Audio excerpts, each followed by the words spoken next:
Hey guys, welcome back to the channel. This is a story about what if Kushina lied to about Naruto. Before I start, please support for more amazing content, and do consider subscribing to my channel and share this video with your friends. This is written by Ikaruga and link in description and support writer.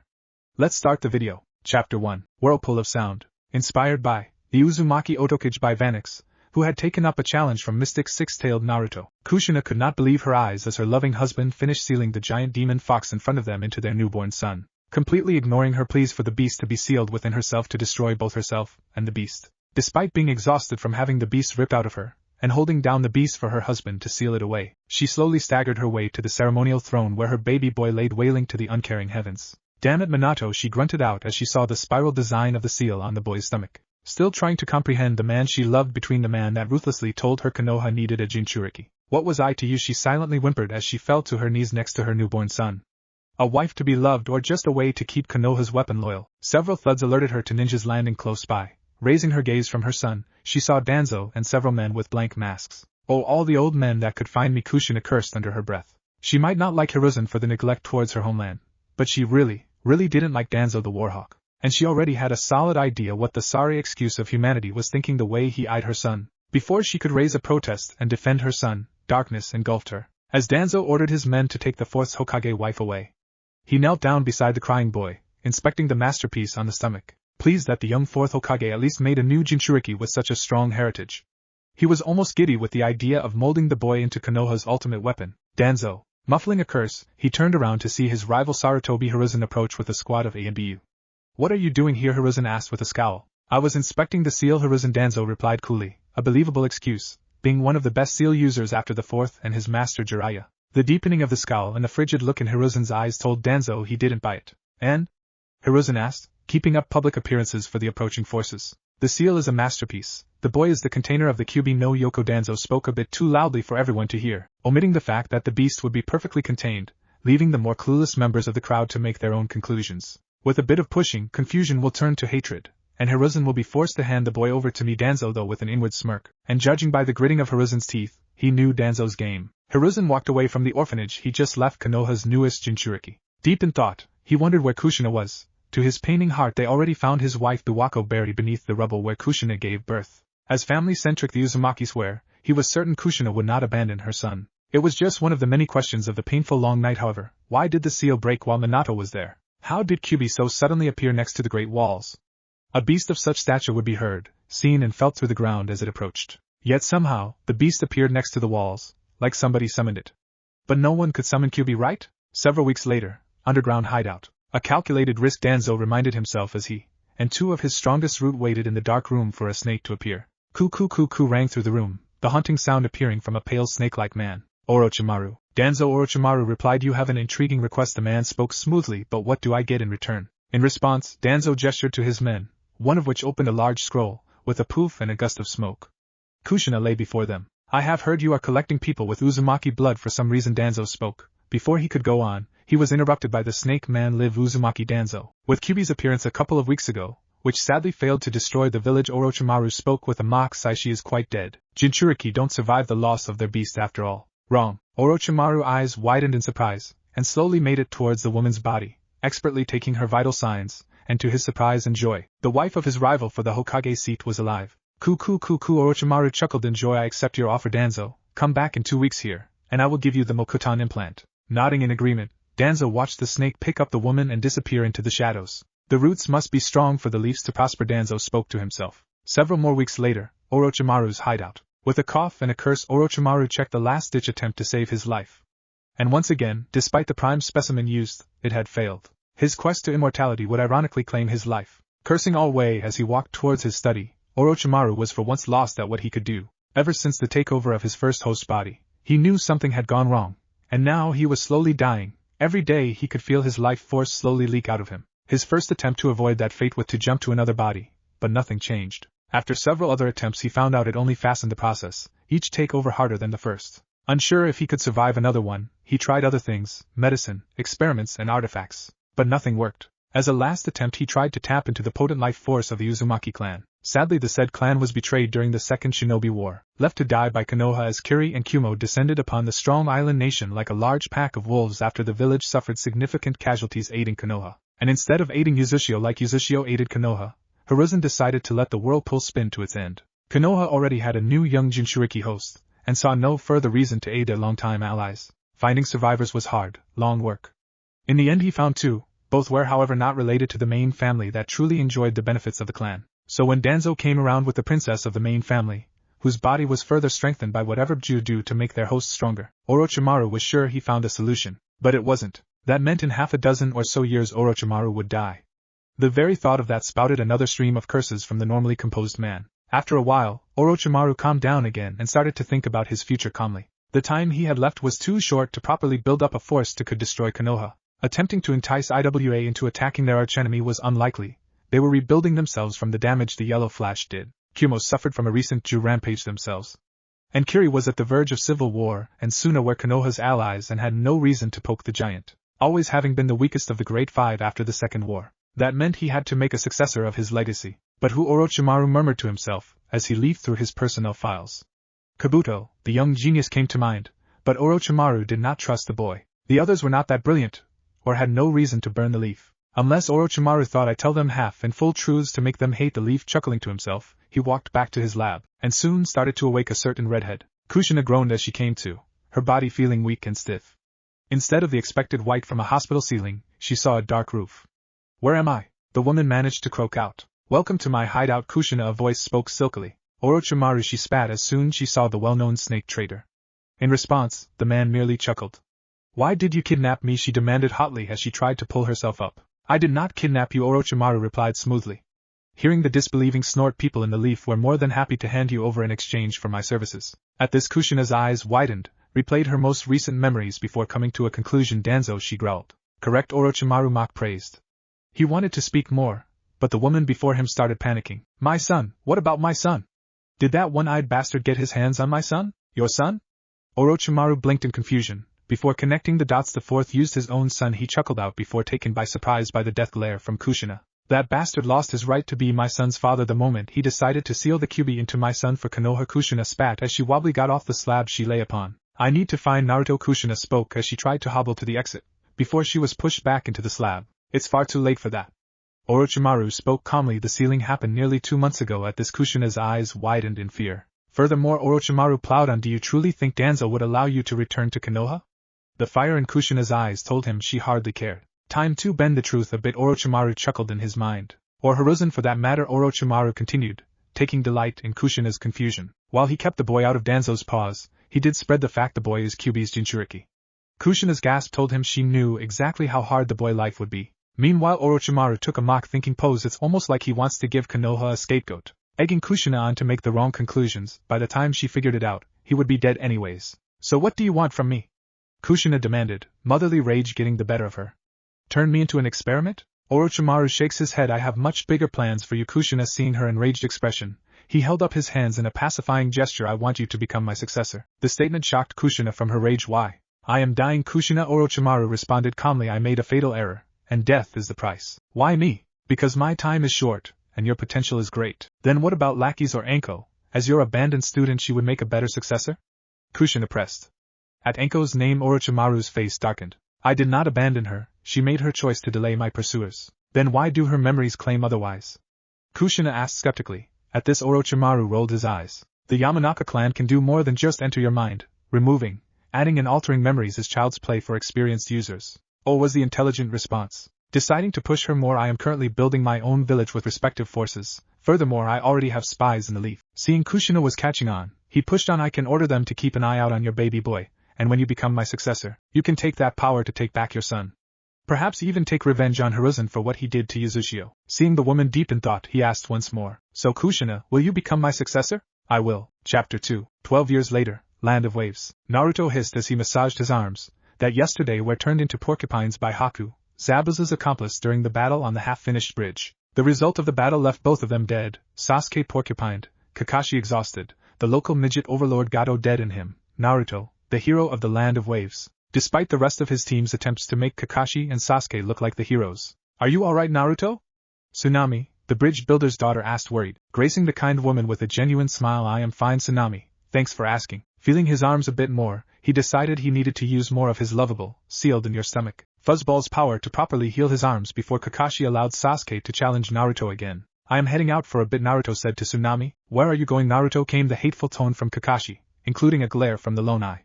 His other Sharingan eye hidden behind his tilted headband. Plastering on a fake smile he gave all the Kyuubi haters. I am just going around town to get some fresh air and walk off the soreness from all those needles. He spoke with fake cheer. That's not a problem, is it? Getting another glare from Kakashi, but no denial. Naruto waves to Tsunami and runs off while Kakashi turned around and checked on the still knocked out Sasuke. Tsunami could only sigh at the exchange. She couldn't understand why the slightly loud, but reasonably polite Naruto would be so hated by his own team, a sentiment the otherwise cheerful boy seemed more than willing to return. The rage she saw in the boy's eyes when her son Inari started whining about the unfairness of life made it quite clear Naruto knew way more about suffering than a 12-year-old should. But the rest of his team either didn't know, or choose to ignore it like Sakura did. Tsunami just wished she could do something. Talking pleasantly and waving off praises was a new, but very pleasant experience for Naruto, who reveled in the positive attention he got the villagers, unlike the constant hatred, glaring and abuse he normally got back home. Maybe I should injure Sasuke a bit more so we could stay here longer, Naruto mused. Kakashi wants to go back to that hellhole as soon as possible for some reason. Naruto soon squashed that idea. He was far too kind-hearted despite everything to do something like that. Despite his unpleasant upbringing with very few friends, moving out of town, and doing his utmost to make sure he wasn't spied upon, he gently drew upon Kyuubi's power, channeling to his arms who took the brunt of all the needles Haku tossed around. As usual, the beast took this opportunity to talk to him. You could just use my power to destroy that hellhole. Ignoring the mind-reading beast, he focused the demonic churka on his arms. One of these days you will use my power. The beast roared, not taking kindly to being ignored. I told you before, I am not going to rely on your power. A thunderous snort echoed through his mind. One of these days you will realize power is the only thing that counts in this world, and you will come begging to me. Naruto barked a short laugh never before he stopped pulling on Kyuubi's power and settled down. It would take a while before the connection closed again, and the last thing he wanted was getting caught talking to the beast. Despite being the evidence they weren't the same as Konoha seemed to think. A deep growl emanated from Kyuubi. You are just like my previous hosts, never using my power unless I force it upon you. Naruto startled in surprise. Usually his shorts conversations over the years was Kyuubi offering power, Naruto ignoring it and so forth, rarely breaching other subjects, unless it was advice that Naruto had to admit kept him safe, like playing ignorant about being Kyuubi's host in the first place until Mizuki conveniently revealed it to him. Losing himself in the recent memories, he remembered playing along with the obvious fake second exam after the normal one was so clearly sabotaged. He nicked the forbidden scroll, learned a neat jutsu from it, got Mizuki to reveal the so badly hidden secret about his Jinchuriki status and got a dubious friendship with Ikaruga, an original Kyuubi hater who admitted he was wrong. Didn't mean the bastard did something with it. Aside from giving some free ramen, he never bothered making up for ignoring all the sabotage attempts. Now that I think about, the beast went on, ignorant of Naruto's moment of introspective. Your family name is Uzumaki, isn't it? Yes, what about it? Naruto responded in his thoughts, still unsure when Kyuubi was going. HRMPH. My previous host Uzumaki Kushina was a fiery, loud woman with an unhealthy love for that slop you call ramen. Hey, you could be her son. The fox spoke carelessly. Excited he might learn something about his family, Naruto drew a tiniest sliver of Kyuubi's power to keep the link open.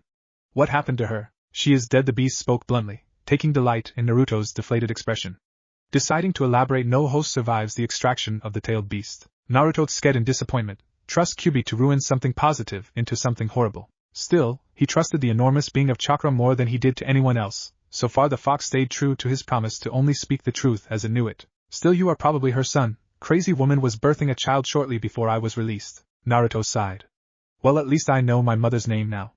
The beast already having told him about the events as far as it knew to him. Stopping the draw of power, Naruto mediated until he felt that presence disappear from the back of his mind while formulating a decent response to give to the old lying man, Hokage, about the power he got from Kyuubi when things became too sticky for the beast's opinion. Satisfied he could talk his way out of it should the old man get suspicious, Naruto headed back to Tsunami's house, ignoring the obvious biased debriefing in front of the Hokage. Naruto barely held in a snicker as the last two Sharingan users in Konoha embellished their efforts. Oh, the irony when I tell them that the reason Kyuubi attacked Konoha was that damn pinky eye, Naruto thought as Sasuke showed off his eyes, while Sakura squealed in delight and Kakashi nodded in pride. Afterwards Naruto spun a convincing story how Sasuke's knockout by Haku's needles convinced him he died as the duck-but-haired bastard tried to hide behind him pushed him into a rage that caused him to go berserk on Haku. That Naruto was in full control was something the Hokage and Kakashi did not need to know. Both the old monkey and the copycat bought the story, and reminded him not to depend on the power of the dangerous fox, because he could hurt his friends and allies. Like I have that many, Naruto snorted to himself. As Naruto was dismissed, he heard Hiruzen remind Kakashi about the chunin exams, freezing Naruto's blood ice cold as he stiffly kept walking. No way the team is ready for that. Damn it, that single pink eye will sign us up for the dual pinky eyes. Naruto ranted to himself. Naruto was fairly aware what the chunin exams contained, having paid attention to the contestants around 3 years ago when they happened in Konoha. Still, he needed advice and quickly made his way to the hospital to find his longtime friend Kabuto. Sneaking his way past the inattentive chunin guards, he soon made his way to the break room, hoping Kabuto would still be having dinner before he started his evening shift. Lady Luck was once again on his side, and he saw the gray-haired boy cleaning up the dishes behind himself. "Hey Kabuto!" Naruto hollered carelessly through the room. Kabuto sighed and turned around to face the blonde boy. "Naruto-kun," he spoke, his voice soft. "What did I say about your manners?" Naruto rubbed the back of his head sheepishly. "Sorry. Good afternoon, Kabuto-san," he recited. Kabuto chuckled in response. "You will learn one day, Naruto-kun. Why did you come here? The chunin exams are coming up, and I am sure Cyclops will sign us up." Kabuto nodded, agreeing with his logic. "I don't think the team is ready. Me and Duck," but the nickname got a disapproving look from Kabuto. "Might be strong enough, but the stupid thing is a team effort, which we clearly aren't." Kabuto frowned. He was under orders to convince the entire team to participate. "Don't worry too much, Naruto-kun. The final part is nearly always an individual showcasing of skills, judged by chunin and jonin." Kabuto's words had the opposite effect than he intended, and Naruto deflated further. "I might as well not bother. It's not like they'll promote the demon boy. No use risking my life just to get Duck but promoted." Kabuto withheld an improper word, wishing he could smack himself for making such a mistake, taking another tack. He sighed in agreement. "That might be true, Naruto-kun, but think about the trouble you will get into if you don't show up. Hell, like that pinky-eyed Cyclops trains me." Naruto complained, but before Kabuto could respond, "But you are right, as always." "Thanks for the help as always, Kabuto." Remembering Kabuto's efforts to teach him manners, he bowed slightly. Kabuto beamed that his lifelong efforts finally had some results, before coming back to Earth and remembering his mission. "Naruto-kun, whatever happens, keep an open mind," he spoke, before turning back to his dishes, ignoring the confused look Naruto shot him. Knowing Kabuto could be cryptic time from time, he decided to remember the advice, and quickly snuck out of the hospital. As the starting date of the chunin exams approached, Naruto slowly gained the hope Kakashi showed up late to whatever registration was supposed to happen, and the team would not participate. Of course, in typical Kakashi fashion, on the day before it started, he appeared with forms in his hand, cheerfully informing the team to fill them in and appear at room 301 the next day, before disappearing again, leaving the group who waited for 3 hours just to receive some forms. Predictably, Sasuke stormed off, intent to train, followed quickly by his pink-haired groupie, leaving Naruto behind on the field, who looked at the form like it was a death sentence. What to do? He started to mumble to himself, replaying Kabuto's advice in his head. Lost in thought, he did not sense a person approaching him. Era, thinking about the chunin exams?" A female voice called out, shocking Naruto out of his thoughts. Whirling about, he saw a bright red-headed woman with blue eyes with black pupils that had a slit in them. Despite her long hair, she wore plain gray garbs with a jounin vest, indicating her rank, her headband a musical note on it. Yes, I'm not sure if I should take them," Naruto hastily answers, still distracted by the, in his opinion, beautiful hair. "And why would you not? You should be strong enough." Seeing Naruto's frown at the question, surely Konoha trained its Jinchuriki well. The woman drawled on carelessly. Naruto, shocked, took a step back. "Who are you? How did you know?" The woman laughed. "Why, Naruto-chan, nearly everybody in Konoha knows about the little fox inside you. Surely you didn't think the rest of the world would not pick that up. As for my name, Kensuke Oto, jounin of the Genin team from Oto." Naruto felt like banging his head against a rock for the first part. "Like I need an even bigger target on my back. Hello world, I am the container of the 9-tailed evil fox of doom," he thought sarcastically. At the second part he narrowed his eyes at the obvious alias. "Well, what do you want?" he asked rudely, still unnerved about his secret known to the rest of the world. Era, I bring a message from your mother," the woman replied. "My mother is dead," Naruto interrupted. "Era, you know who your parents are?" the woman asked, surprised. Naruto was silent for a moment. Weighing his curiosity for this supposed message against giving away information, he decided to play safe. "Only my mother's name, and that she could not survive the night I was born." She slightly tilted her head, processing his response before a slight smile made it to her face. "Era, of course you'd think she didn't survive the extraction of the beast." Smiling further when Naruto took another step back in surprise, his eyes the size of saucer plates. "Clearly you haven't been told about your clan's bloodline limit." "Any clan? Bloodline limit?" Naruto sputtered out. "How much did that damn fossil lie to me about?" Era, not even told about your clan?" She laughed. "Haven't you heard in class or looked in the library?" Naruto's face crunched in concentration. "No, I never heard of it, and I did read most of the books about clans mostly so that I know who or what I could face since nobody would teach or help me. Damn fox does have good ideas time from time." The woman chuckled again. Era, they really didn't tell you anything, did they?" "Well, your mother is alive, she misses you and she will come to get you soon." Naruto scowled. "And why would she wait? Oh, I don't know, 13 years. The humor from the woman's face disappeared. She survived that terrible night. You were stolen from her arms by the 4th Hokage to be used for the sealing. She was kidnapped and sold away that same night. The people responsible are very important in Konoha. By the time she awoke, she was far too weakened to do anything. Naruto was taken aback by the venom in the woman's voice, but soon softened. She truly wanted you, Naruto-chan, and never wanted to burden you with the kyubi. It is well known Jinchuriki are poorly treated. She looked away, as if hearing something far away. I have to go, she said abruptly. Wait, where is she? What about my clan? Who is my father? Naruto wanted to shoot more questions, but the woman already disappeared behind the trees. Naruto quickly ran to follow her, but she was gone. Make it far enough in the chunin exams and I will answer some questions, Naruto-chan. Looking around to spot the voice, Naruto groaned in disappointment, wondering why the woman suddenly left. His answer came 20 seconds later, as Kakashi suddenly poofed in near Naruto. Naruto, he spoke coldly. Hatake, Naruto replied evenly cold. I do hope you are considering to participate in the exams. Don't worry, Hatake. I found my reasons too. And what might those reasons be? None of your damn business, Naruto snarled. Kakashi narrowed his single eye at Naruto, clearly considering to use force to get the reason out of the boy. But he relented. I see you tomorrow, Naruto. Whatever, Naruto replied, still deep in thought about what the woman said. So I have a clan, a bloodline. I still don't know for sure who my mother is, who supposedly is kidnapped by somebody from Konoha and sold off. And I don't have a clue who my father is, and what happened to him. And apparently people in Konoha should know all of this and that woman. Chapter 3. Kensuke Odo, or better known as Uzumaki Kushina, heaved a sigh, as she tried to control the shaking of her body. The sheer terror of the thought her boy might reject her for not being there took a heavy toll on her. Kushina-sama? Kabuto inquired carefully. Are you alright? She smiled weakly at the ever-loyal boy she freed from Danzo's clutches.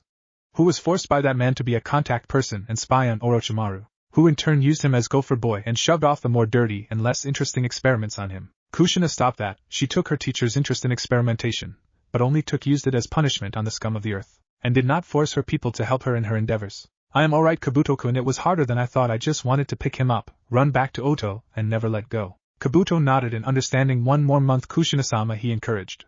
It worked. Kushina's smile widened. One more month and he'll be mine, and Konoha will pay for their transgressions. Naruto withheld a smug smirk as he saw Sasuke pick himself up from the trashing rock Lee handed to him.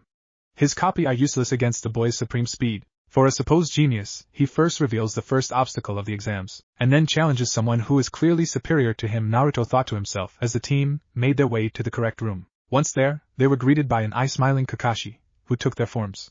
I wish you luck, and remember, work as a team and ditch that bastard fox boy as soon as you can. The sooner you die, the sooner Sensei can rest in peace. We will be fine. Naruto responded with fake cheer.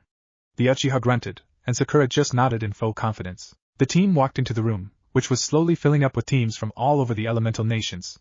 They were greeted with a loud "You made it," even with the clan less dead last and all. Naruto bit back a scathing response, now knowing both statements were false, and settled by rolling his eyes as he saw the dog boy followed by the shy Hyuga heiress and the stoic Aburame member. Both politely greeted the team, something Naruto and Sakura returned the sentiment, while Sasuke silently kept his aloof demeanor. Kiba continued his rant, which the rest of the group ignored.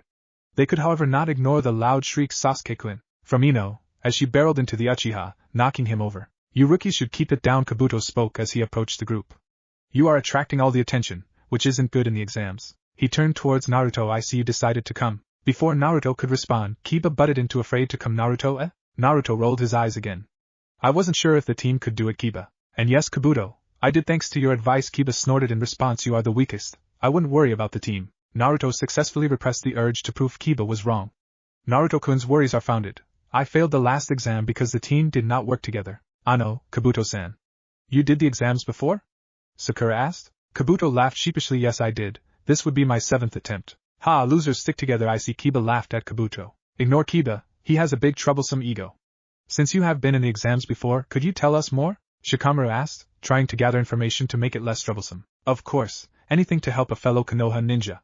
Kabuto responded, causing the 9 rookie ninja to gather around him. The exam is usually in 3 or 4 parts, with the last part being a public event. Depending on how many contestants make it through, these will be one-on-one or team matches. Since I went through the exam multiple times, I gathered data on the possible enemies. Anybody you want to know about? Sabaku no Gaara, Rock Lee and Uzumaki. Naruto. Sasuke demanded, to the surprise of the rest. Why would you want to know about that loser Sasuke? You could beat him easily. Kiba commented before Kabuto could start, ignoring the interruption. Sabaku no Gaara, 14 years old, He is from Suna, so I don't have too much information. Surprisingly few D ranks, 12 C rank missions and WoW 2 B rank missions. Most genin don't even do one. It also notes he has quite some control over sand, must be an unknown bloodline ability. He is the son of the current Kazekage. Pretty impressive. Naruto wondered why Sasuke was interested in the boy, apparently having missed something. The marks around the boy's eyes unsettled him. It reminded him of his own whisker marks he got from Kyubi. I need to ask Kyubi about that later. I hope it isn't too grumpy. Rock Lee, 14 years old. He is Konoha, so I got more information on him. He is quite good in taijutsu, and what is this? Kabuto frowned. Apparently no talent in ninjutsu or genjutsu. You don't see that often. His teammates are Hyuga, Niji and Tenten. Their sensei is Mato Gai. As a team he did quite a large amount of D-rank missions. 8 C-rank missions and a single B-rank one. He has no bloodline abilities and his heritage is unknown as he is an orphan. Probably because of the Kyubi attack 13 years ago. Sasuke grunted in annoyance, the card giving no more information than before. Last but not least, Uzumaki Naruto, 13 years old, you know where he is from. Average scores in taijutsu. That's weird. Despite his massive chakra reserves, his ninjutsu knowledge is limited. Because of those reserves, his genjutsu is abyssal. You also know who his teammates are. His sensei is Hatake Kakashi. As a team he did a number of D ranks. And a C rank turned A rank. Naruto also did a solo A rank mission. His Kabuto recited before a shriek from Sakura interrupted. Solo A rank mission? No way, Naruto Baka has done that. I did do that, Sakura, Naruto said tiredly. Getting sick of people putting his hard work down. Ha, what did you do then? I am sure Sasuke-kun would have done better than the dope. Sakura, remember the regulations. Naruto responded, getting more irritated. What regulations? You just didn't do that mission, did you? All missions above B rank are not allowed to be discussed in a public place. The penalty for doing so is decided by a board depending on the information released. Naruto recited. Use that forehead of yours, Pinky. In the anger of being put in her place, Sakura lashed out, but Naruto handily dodged. Before it could escalate, Shino interfered. Fighting now is not logical, you know why? Because that could get your team expelled, he put down plainly, as Sakura simmered down. As I wanted to say before I was interrupted, Kabuto started dryly. Naruto has yet to activate the supposedly Uzumaki bloodline. His heritage is deeply classified. Kiba was once again to speak up. Uzumaki bloodline? He is just a clanless dope. Although the rest did not nod, they did agree in their minds. Naruto meanwhile looked betrayed. You knew about it, Kabuto? Why didn't you tell me? Sorry, Naruto-kun, I only read about it recently. I just read that the Uzumakis can make their chakra solid somehow.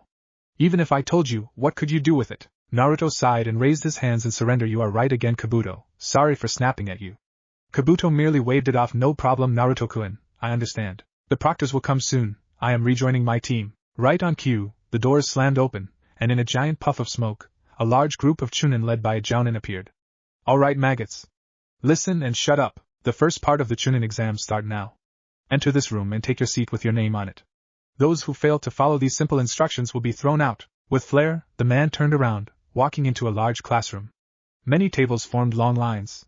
Each table with a single pencil and a paper on it. The chunin hopefuls rushing after him, quickly scrambling to take the correct seat. Naruto quickly found his own seat, and found Hinata would sit beside him, gracing the girl, which caused her to blush when she arrived. He couldn't help but remember their first meeting when he fought off some bullies who had it out for her. Sadly, before they could chat, her caretaker came in and took Hinata away.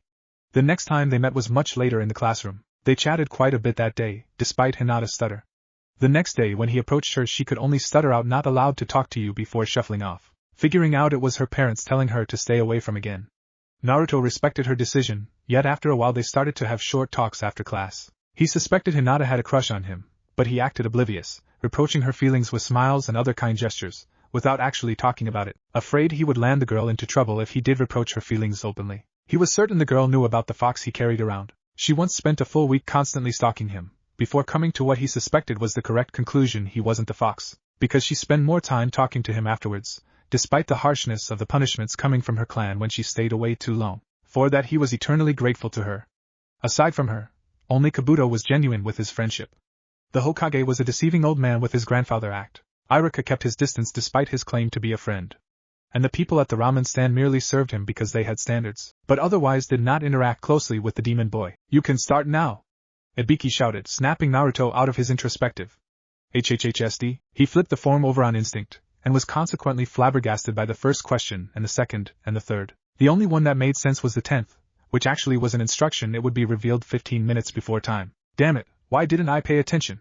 Naruto shouted to himself in his mind, panic setting in. Taking a deep breath, he calmed himself down. Panicking will only make it worse. Find your center Naruto, he chanted to himself. He sneakily glanced to his side, and saw the telltale bulge of her Byakugan. Surprised at the normally shy girl's blatant attempt at cheating, he quickly connected the dots. The questions weren't hard because he was being sabotaged. It was a spying assignment.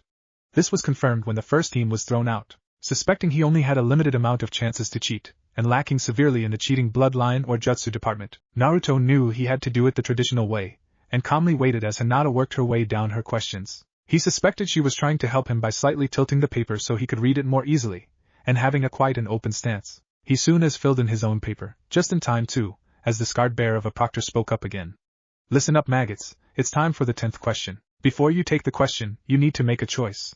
You either take the question, and if you get it wrong you will not be able to take the exams ever again, or you can decide not to take the question and walk out of that door with your team, taking the exams next time. A moment of stunned silence permeated the room, before the first participant shouted, "You can't do that." "I can," Maggot Ibiki roared back, stunning the participant back his chair. "People did the exams before," a girl complained. A smug smirk made its way on Ibiki's scarred face. "Well, those exams didn't have me." His smile turned bloodthirsty. "So, ready to lose your chance forever becoming chunin?" That broke the girl, and she fled out of room. Her team soon called out to follow her. Naruto's mind was whirling. Never take the exams again? Can he really do that?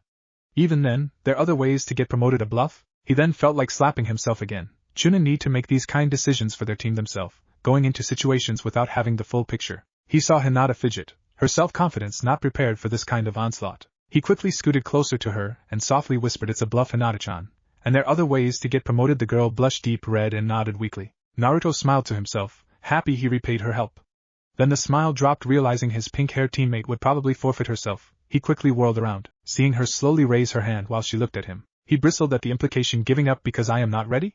Then shot the girl the nastiest glare he could muster, taking her aback, causing her to drop her hand. Holding the glare for a moment to make sure she didn't get any ideas, he turned back towards Ibiki. Keeping a close eye on both girls, more teams dropped out, and after a while, no more left. "Last chance, maggots," Ibiki boomed confidently. "Anyone? No? Very well, you all pass." Once again, the room was silent, before another uproar came from the remaining participants. Naruto flashed a big smile at Hinata, who once again blushed deeply, and nodded her thanks. Naruto turned back, paying attention to Ibiki's explanation, and was happy his thoughts were correct. Intrigued, he saw the scarring on Ibiki's skull, once again punching him with the reality of being a shinobi. Before Ibiki could finish his explanation, however, a dark blur bashed through the windows, a large black banner with red letters saying "The Sexy Second Examiner Mitarashi Enko." The woman, Enko, surveyed the room. "A bit more than I expected." Ibiki getting soft? Ibiki snorted. "We got a talented bunch this year." Enko laughed. "Well, that doesn't matter. I will cut these numbers in half." Chapter 4. After Enko's disturbing statement she would cut the numbers in half, she ordered the group to head towards Training Ground 44. As the different genin teams scrambled towards the training ground, Naruto approached Sakura. "Sakura," he called out, causing the pink-haired girl to turn around. Meeting a frigid glare from Naruto. "If you ever dare to make a decision for me," he left the threat to the girl imagination. He quick paling, showing she had won, before she suddenly recovered. "Are you threatening me, Naruto Baka?" she hissed. Naruto repressed the urge to slap her. "Sakura, you might be on top of the class because of your bookwork, but remember who took down one of the demon brothers. Remember who took down Haku while you were shivering like the little girl you are. Out of the entire class, you are the weakest." While the two had their argument, Sasuke approached and watched on silently, not truly interested, but agreeing nonetheless. Sakura glanced towards him at the hope her knight would jump in and save her. Sasuke just grunted, "HN, we need to hurry up before setting off again." Sakura gulped, once again left alone with the teammate her mother called a monster. She was so used to berating the boy, she never thought he would bite back like he did now. Frankly, it unnerved her to the core. Naruto stopped glaring. "He is right. Let's go," he spoke coldly, his usual cheer far, far gone. Sakura shivered. Perhaps mother was right, and quickly followed the boys. Upon arriving, they saw the scantily clad proctor eating dango, waiting for the last few stragglers to arrive. Behind her was a large forest of gigantic trees, a massive fence keeping the wild nature contained. "Welcome to the 44th Training Ground, also known as the Forest of Death." A well-timed roar from the forest punctuated her statement. Enko shivered in delight from the fear emitted by frightened genin. Her happiness dampened when she saw a certain blonde genin. Sobering up, she remembered her job. Now she started, holding up 2 scrolls in the second exam. "Your team will receive one of these scrolls. Your mission is to retrieve the other one by any means necessary. There are 24 teams, meaning at best, 12 will pass." The genin starting seizing each other up warily, now understanding her statement she made in the classroom. "You are forbidden to open these scrolls until you reach the tower in the center of the forest. You can only proceed from there if you have both scrolls. The time limit for this assignment is 5 days. She ignored the shouts of outrage. "You are not allowed to leave the training ground no matter what. You will only be coming out after 5 days, alive, or in a body bag. She finished with a bloodthirsty grin. In order to retrieve your team's scroll, you need to fill out this form, where you basically absolve Konoha from any responsibility what happens to you inside the forest. If you have any questions, well that's too bad, do try to spill that delicious red blood of yours, she finished, her bloodthirsty grin growing ever wider. The teams quickly filled in their forms and handed them over for their scroll, hiding it somewhere on their person while walking towards their assigned gate. Team 7 soon stood in front of gate 27 with their heaven scroll. Through the loudspeakers attached to the gate, Enko's voice came in. The second part of the exam starts in 3:21 start. Upon start the gates flew open, and each team darted into the forest. Predictably, Sasuke pulled up ahead, implying he would take the leadership role. Naruto narrowed his eyes at the Uchiha's blatant attempt to be superior again. No, he chastised himself, best to play along for now, this exam is too dangerous for us to fight each other. Making his decision, Naruto fell back to the rear since Sakura wanted to close to her precious Sasuke-kun, forming a textbook formation. Meanwhile at gate 20, the team of Kusa Genin also shot into the forest. As soon they were out of sight of the fence, 2 of the Genin disappeared in puffs of smoke. The remaining Genin also was clouded in smoke, and soon revealed a familiar redhead. Now where are you, son? She whispered quietly to herself. Quite excited to see her son's power for herself. She had read the reports, and could quite clearly see that her boy's achievements were written off. And time to find out if Mikoto's boy is worth saving. Forming several hand seals, in a puff of smoke, several man-sized snakes made their appearance. She held out a piece of orange cloth for them to taste. One of the first things I am going to teach my son is how to dress properly, she mused to herself as her minions slithered away. Naruto was happy his play-along tactic worked. The Uchiha was thankfully smart enough not to lord his superiority in the forest, and led the team quietly. The pink-haired groupie thankfully mimicked his silent lead. Suddenly mid-leap, Naruto's danger sense tingled, but before he could land was blown into a tree by a violent wind. Naruto groaned in pain as he attached himself to the tree before he could fall down. Show yourself, and face the Uchiha might, Sasuke demanded. He was on a branch, and managed to keep himself on it with chakra. Naruto quickly scanned the environment for his other teammate, and saw her whimpering several trees to his left, cradling her arm. He couldn't judge from this distance, but he highly doubted it was broken.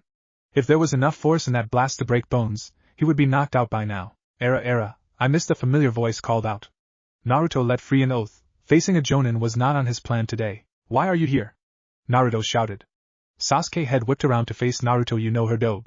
We need to run, Sasuke. She is a Jonin, Naruto responded, keeping his eyes on their foe. The Uchiha's usual skull deepened. Not taking the advice, kindly shut up, Dobe. Don't tell me what to do. Naruto gritted his teeth. Really hating the title, Dobe. The woman raised an eyebrow. Truly took after you, father, did you, Sasuke? Era, I was hoping to have a little chat with Naruto-kun here. Why would you be interested in that weakling? I am an Uchiha, Sasuke shouted. If it wouldn't take his view away from the enemy, Naruto would have face-palmed. Don't provoke her, she is stronger than us. We need to retreat. Naruto shouted again, trying to make Sasuke see sense. It didn't work. The Uchiha once again took his eyes off his opponent. Shut up, coward. No one can stand up to the might of the UC. Before he could finish his bold declaration, a foot to the face blasted him into the tree next to Naruto. Era, keep your eyes on your enemy, Uchiha. The woman taunted. With Sasuke temporarily distracting her, Naruto silently formed a shadow clone to carry away Sakura. But as the clone landed next to his teammate, a blindingly fast kunai from the woman destroyed his clone. Era, trying to run away, Naruto-kun, are you really a coward? Naruto withheld his temper at the insult, but his anger already awoke in his inner beast, who took in the events silently. Better a coward and alive than a hero and die uselessly. The woman smiled in response, but before she could reply, Sasuke vented his anger. Damn you, whore. Feel honored, I will face you. Before he could do more, the woman blurred in front of him, and with another spinning kick, launched him into another tree. Naruto rapidly leapt away, forming multiple shadow clones, trying to surround the woman while yet again another clone tried to sneak away with Sakura, who was now rigid with terror. The woman flared her chakra, and a dark feeling settled across the genin. This woman is powerful, Sasuke thought with wide eyes. She will do to bear my offspring. His mind switching from revenge to rebuild the clan, Sasuke blazed his Sharingan. You are strong, woman. Submit to the Uchiha clan and bear the next generation. You will be richly rewarded. He spoke with authority. The rest gaped at the declaration. What? Kushina said flatly. Looking at the Uchiha like he sprung a second head. Naruto was sure the woman's kicks broke the Uchiha's brain, but happily took the distraction to haul Sakura out of the fighting zone. You heard me. Become my first wife, and together we will rebuild the elite Uchiha clan. Sasuke spoke like it was the most logical thing in the world. Miko-chan, your son is completely bonkers. Kushina thought. Then her pranking mind set in. Ooh? And who says you are strong enough for me? You weak little Uchihas were destroyed by a single man. She taunted. I will kill Itachi. Sasuke roared, leaping across trying to hit Kushina, who grabbed his wrist and flung him back into the tree he came from. You are far too weak to kill Itachi as you are now. Kushina spoke mockingly. Sasuke glared with his Sharingan, still trying to stand back up. But she started teasingly, if you master this power I might consider your proposal. And with that she launched a snake with lightning speed to Sasuke, the snake biting into his shoulder close to his neck. A large seal forming. Using a snake is so much easier than yourself, never understood Orki did it that way. Kushina mused to herself as the seal finished forming, the target screaming in pain before falling unconscious. A curse attracted her attention to her target of the excursion. At least it isn't as bad as Taiyuchan, she thought, with a frown. Ignoring the odd interplay of emotions on the woman's face, Naruto quickly cooked up his escape plan, using his favorite tactic, mob it with shadow clones. Forming the familiar cross-hand sign, several dozen copies jumped into existence, quickly joining its brethren surrounding the impassive woman, before charging her. Era, so many Narutos, Kushina spoke huskily. A couple of clones blanched at the implication, but were soon dispelled with their brethren as the woman moved an intricate dance of death. As soon the smoke cleared, Kushina saw she was alone. Era, my boy is smart. A grin made its way on her face, but I want to see how strong he is. She quickly leapt forward, tracking the path the boy took in his escape. Naruto tried to catch his breath.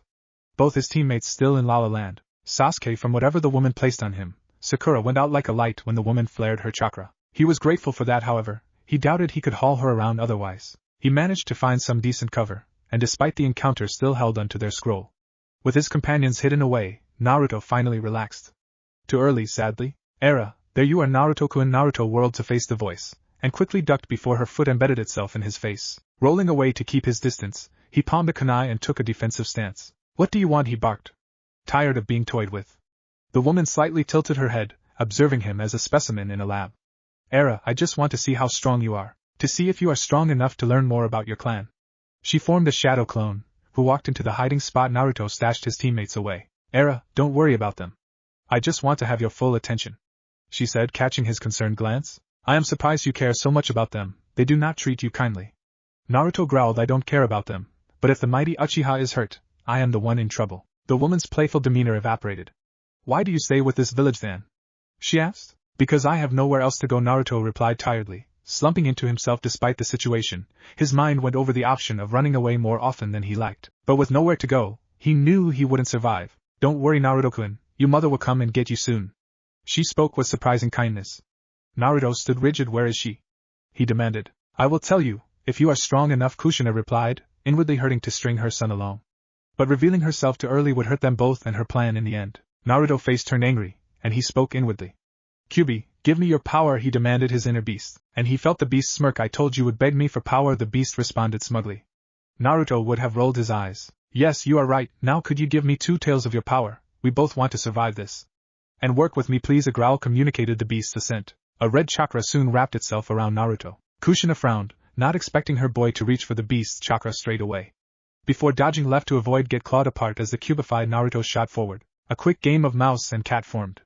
Kushina's frowning all the way. Did he lose control already? She wondered, as she landed on another branch. Naruto soon proved her wrong. Mid-leap towards her, his hand shot down, yet the chakra claws remained while he formed the hand seal for the shadow clone technique. Kushina's eyebrows shot upwards in surprise as suddenly 2 clones poofed into existence, grabbed onto her, while the chakra arms doubled in size, rearing above Naruto as they prepared to shred her. Kushina smiled. Looks like he is in control and had a plan. As the claws descended, she suddenly twisted and turned, tossing the clones away in a burst in strength before using the replacement jutsu with an unfortunate log, which was shredded and burned by Kyubi's power. Kushina's smile widened as she consequently escaped multiple attempts on her life by Naruto's clever use of combinations with the limited jutsu he knew. Somebody is approaching despite the barrier, Kushina thought, as she suddenly sensed the approach of a person despite the seals she placed to have some privacy while she chased the boy down, quickly dashing forward, avoiding impalement by the chakra tail. She whipped out a seal from her pouch and slammed it onto Naruto's forehead. Immediately the Kyubi's chakra receded. And Naruto slumped into dreamland, quickly caught by Kushina before he could fall to the forest floor. She smiled softly at her child. Such a control over the fox's chakra at your age, Naruto. She praised softly, placing the boy safely on a branch. She unsealed a scroll and stuffed it down his jacket, hiding it from view. She also used that opportunity to do a quick health check on her son, and took a blood sample. A bit small for his age, either his Uzumaki blood is strong, or he wasn't well fed as a baby. She scowled, certain it was the second reason. Nothing I cannot fix, he'll be as tall as his sperm donor. Standing back up to face the intruder, she saw Anko land. Orochimaru! The woman shouted, outraged. Kushina quickly switched her persona. Kukuku, Anko-chan, is that how you greet your former master? She mimicked Orochimaru. Why are you? What do you want? Anko demanded hotly while she coiled herself to attack. Kukuku, I just came here to give the Uchiha a gift. Do not cancel the exams or face my wrath. Kushina spoke, before allowed the mud clone to crumble, she herself already well hidden in the trees. Anko cursed up a storm, soon entered the hideout. There Anko saw Sasuke still knocked out, sweating badly. At the spot she expected, she saw a seal. It looks like the cursed seal, yet very different, a new version? Not able to do much more, she quickly inspected the girl beside the Uchiha. Aside from some nasty bruises, she didn't see anything wrong. With a sharp slap, she rudely awakened Sakura. What happened? She demanded from the scared and confused girl. Don't know, she stuttered out. Just that the scary woman attacked us. She was so strong. Anko blinked, and suddenly realized that Orochimaru was indeed a woman. How the hell did that happen? Filing it away for later, she refocused on the girl. Stay here and watch your teammate. I will bring your other teammates soon. And with that she exited the hideout. Jumping over to the still knocked out Naruto, her distaste for him took over once again.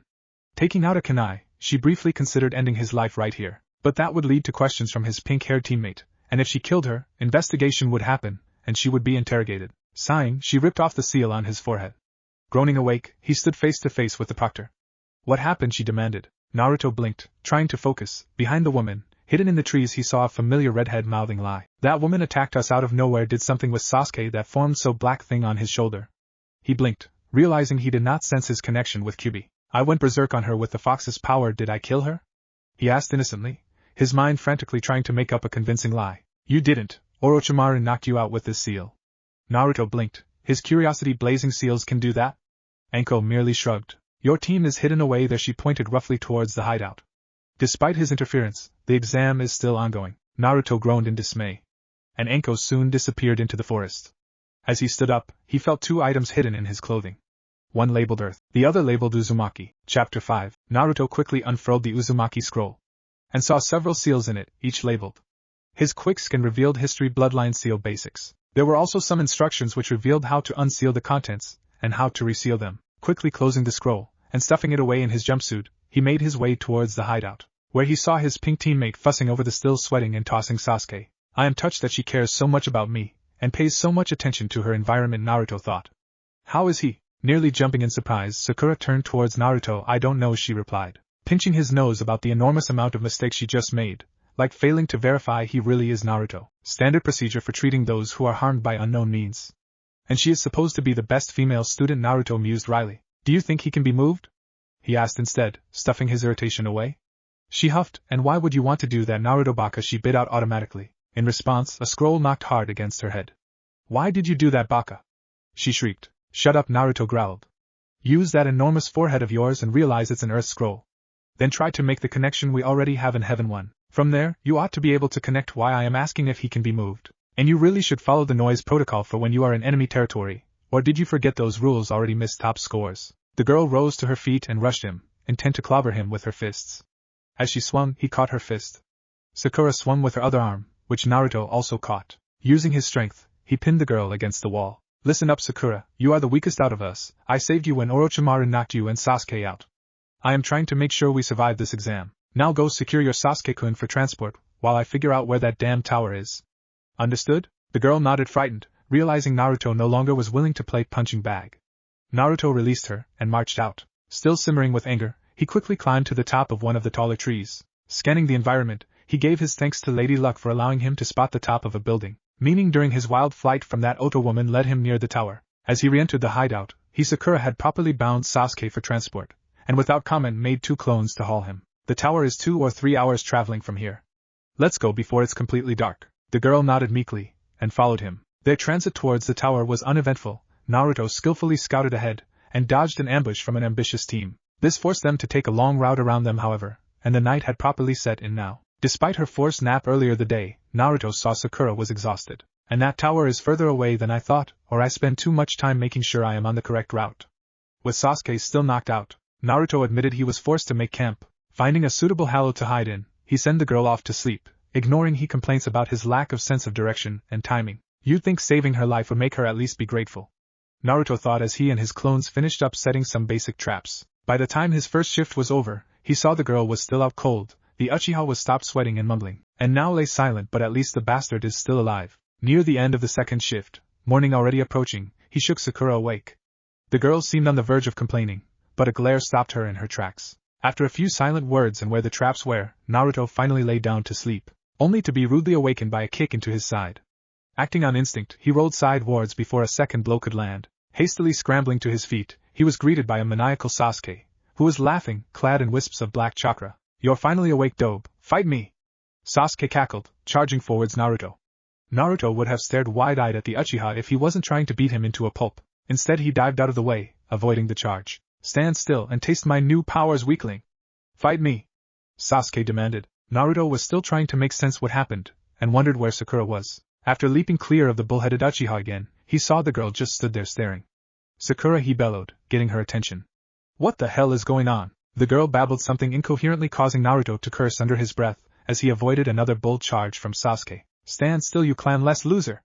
Sasuke bellowed, starting to form hand seals, knowing the Uchiha would do something involving fire. But unsure how the black chakra would interfere or boost the jutsu, Naruto quickly formed several shadow clones. Timing to the moment the Uchiha closed his eyes to belch up the fire, he jumped up, boosted further by the clones, launching him to the underside of a branch further up. He quickly clambers around it, making himself invisible for the Uchiha. Below him, he heard the Uchiha insane cackling, laughing his victory over Naruto. Naruto carefully edged towards the edge of the branch, peeking down below. "Sakura!" the insane Uchiha shouted, the dark wisps of chakra moving more irritably by the second. "Where is the heaven scroll?" he demanded, shocking the girl out of her stupor. Now Naruto had both of them. Sasuke raised his eyebrow. "Both of them?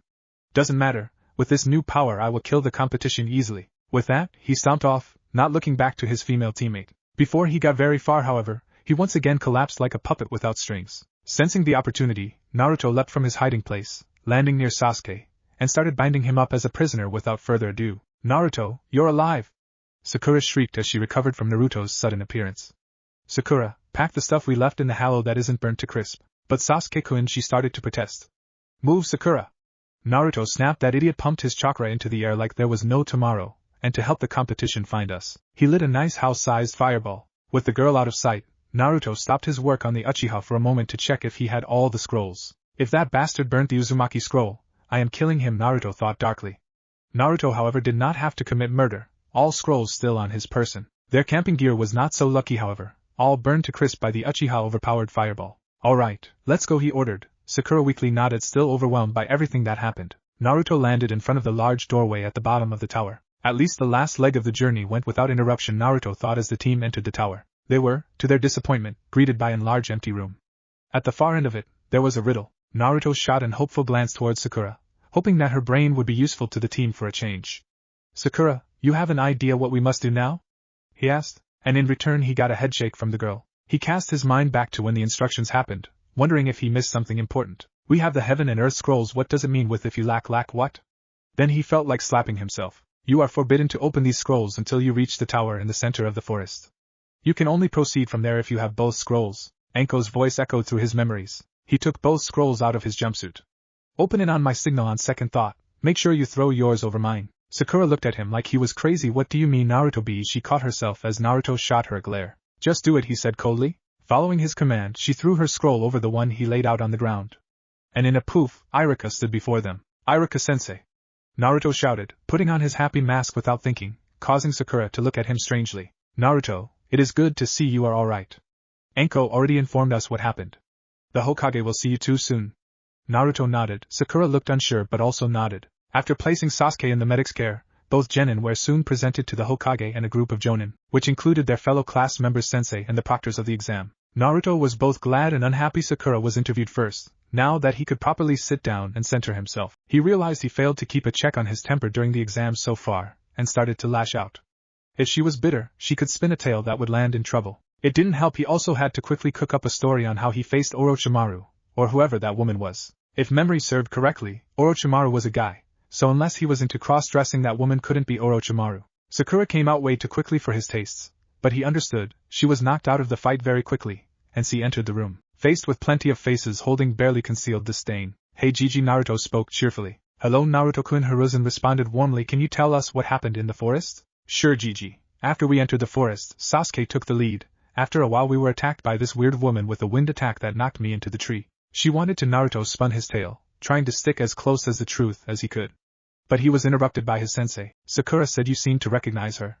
He spoke coldly. Naruto nodded vigorously. "Yeah, I met her the day before the exams started." He turned his face into a frown. "She convinced me to take the exams. I thought the team wasn't ready. His face turned worried. She also said nearly the entire world knows about well you know he finished, patting the seal on his stomach. Naruto noted hers and looked genuinely surprised at the last part, effectively making the assembled group forget the rest. Only Ibiki thought something was off. That is worrisome news, Naruto-kun. I shall find out if that is true. Hiruzen spoke kindly. Now what did she want? She wanted to talk to me, at least she said that. Sasuke kept shouting and attacking.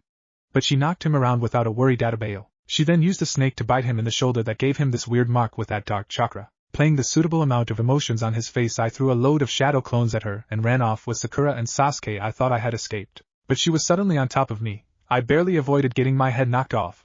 Naruto put his best fearful look on his face. She also made a clone that went into the hideout I found. I was so afraid she would kill the Team Gigi, so I pulled on Kyuubi's chakra and went berserk on her. He looked down on the ground shamefully for using Kyuubi's chakra. I so should be getting an award for this, Naruto thought in the back of his mind. You did the best you could, Naruto-kun. Hiruzen spoke encouragingly. What happened next? I don't know, Gigi, Naruto responded. Still looking at the ground, I woke up with that proctor lady interrogating me. She said I was knocked out by a seal. Afterwards I took Sakura and Sasuke towards the tower after I found out she left an earth scroll in my jumpsuit for some reason. We had to avoid a team so we couldn't make it before night set in. He looked up again, feigning worry. After I spent most of the night standing guard, I woke up Sakura and let her take over. The next thing I know, Sasuke is trying to kill me. Naruto displayed his finest horror face. And in the edge of his vision he saw Kakashi's disappointment. Bastard. After he thought he killed, he fell over again, and I dragged him here. I see, Naruto-kun. Now I need you to remember the best you can. Did that woman ever introduce herself as Orochimaru? Naruto shook his head. She called herself Kensaku Odo when I met her. Hiruzen sighed. Another dead end. Still, my old student was interested in learning every jutsu, but the curse mark Anko saw did not look like anything she had. What is going on here? Why would this woman, or Orochimaru, want the exams to continue? What is their game here? Dismissing the boy, he looked at the assembled group. What do you think? Anko spoke up first. Take the Uchiha out of the exams and keep him inside Konoha until we know what this new curse seal can do. Kakashi bristled. And ruin his chances to become chunin? Anko shrugged. He can be promoted later if he is as good as you claim to be, although the kid's stories say otherwise, she jabbed. Before a fight could break out in the tower office, taking him out of the exams could incur whatever wrath Orochimaru, or that woman, has planned. Furthermore, the political fallout would be dangerous for his other teammate. And it would be bad for Konoha overall. Only Guy looked unhappy. Most of the other jonin were rather uncaring if something happened to the Kyuubi boy. Hiruzen raised his hand to silence Anko. I know it's dangerous, Anko, but perhaps we can use the Uchiha to find out what Orochimaru wants, if it's really the Sharingan, or perhaps a foil for his true objective. Both Kakashi and Anko looked unhappy at that for different reasons, but nodded their assent. Now I need some ideas we can prepare for whatever Orochimaru can do. Hiruzen spoke, and the group started brainstorming. Naruto quickly made his way down the tower, intent to find a silent room where he could meditate. He needed to sort out his thoughts. He was happy Sakura didn't use the opportunity to complain about his actions. He really wanted to read the Uzumaki scroll, and he still needed to chat with his tenant about the Gaara guy. Speaking about the devil, he saw a mop of red hair came around the corner, and soon stood face to face with the stoic boy. Why does have the word love on his forehead? Naruto asked to himself. Can I help you? He asked cheerfully. Gaara just looked at him silently for a moment, before speaking. Our fight will be interesting. Make me feel alive when we do. He turned around, leaving a confused and worried Naruto behind. Shaking off the disturbing experience, Naruto soon found an empty room and started meditating. Deciding to contact the fox first, before the beast got grumpy for not being the top thing on his list, he drew ever so slightly on its chakra. Do not get hit by that seal again, the beast roared in his mind, clearly displeased by what happened. Its effects were most unpleasant for me. Do not let it happen again, understood? Naruto could only nod dumbly, taking off balance by the sudden demand that did not involve setting it free or burning Konoha. As for the red-headed boy, I am certain he contains my youngest brother Ichibi. My brother is probably corrupting the boy. He was always a crazy one. Naruto felt like looking outside to see if the pigs were flying, because the Kyuubi spoke nearly fondly at the last part. A deep snort reminded him the beast could read his mind. Start reading those scrolls. I am interested in what the woman wants you to read and learn. Don't worry, I will keep the link open. Naruto showed his assent by fishing out the Uzumaki scroll. Learn about my clan's history first, or my clan's bloodline? Naruto asked himself. Power is far more important than history. Naruto chuckled at the beast's predictable response and unsealed the bloodline scroll. He saw several family lines, with the main line encircled in red. Does that mean I am a main branch member? The main branch solid chakra release nearly always expresses itself in the form of chains. The affinity and latent bloodlines the user has initially formed the shape of the chains. Users with an earth affinity will have rocky extrusions on their chains. Users with a wind affinity will have chains with sharp edges. Water affinity will result in teardrop-shaped extrusions with the chain being cold. while in fire affinity will result in a spiky chain which will be slightly warm. And I find out about my affinity as a bonus, sweet Naruto thought to himself as a big smile made a way to his face. The main branch bloodline is active from birth. The general bloodline trademarks as long life and increased healing capacities will show. Drawing out the main branch chains for use is a progress of different training steps. 805. Chapter 6. Naruto spent the rest of the days mostly alone, both working on his bloodline, and reading his clan long and glorious history. How it thrived and grew during the bloody clan war era. How it absorbed different bloodline-using clans into itself, effectively forming the first hidden village a decade before the Senju and Uchiha formed Konoha. How the Uzumaki clan aided them in this progress due their long-time partnership with the Senju clan. And of course the fall of Yuzushiogakure during the Second Shinobi War. You're being led on, both by that woman and gray-haired boy. It was an hour before the second exam would end. A lot of teams made it through, including all the rookies, the team with Lee in it, the Sound team, and to Naruto happiness, Kabuto's team. Naruto also heard several senior ninja talk about preliminaries, so he suspected he was going to fight again soon. Naruto shook out of his meditation. What do you mean with that? He asked confused. A loud snort reverberated through his mind. First gray-haired boy tells you to keep an open mind. The next day a woman arrives who knows a lot about things hidden from you, and conveniently, the next day gray-haired boy confirms it. Then, the woman appears again, feeding you more information. I wonder how the gray-haired boy will back up what you know. Naruto could only cringe at the cold hard logic Kyuubi offered, and was once again reminded that behind the usual anger, was a cunning worthy of the legends that described it. Flattery won't impress me, muttering about mind-reading foxes. Naruto refocused on his meditation. His thoughts were however plagued by Kyuubi's logic. Is Kabuto really my friend? Naruto wondered. Perhaps he is.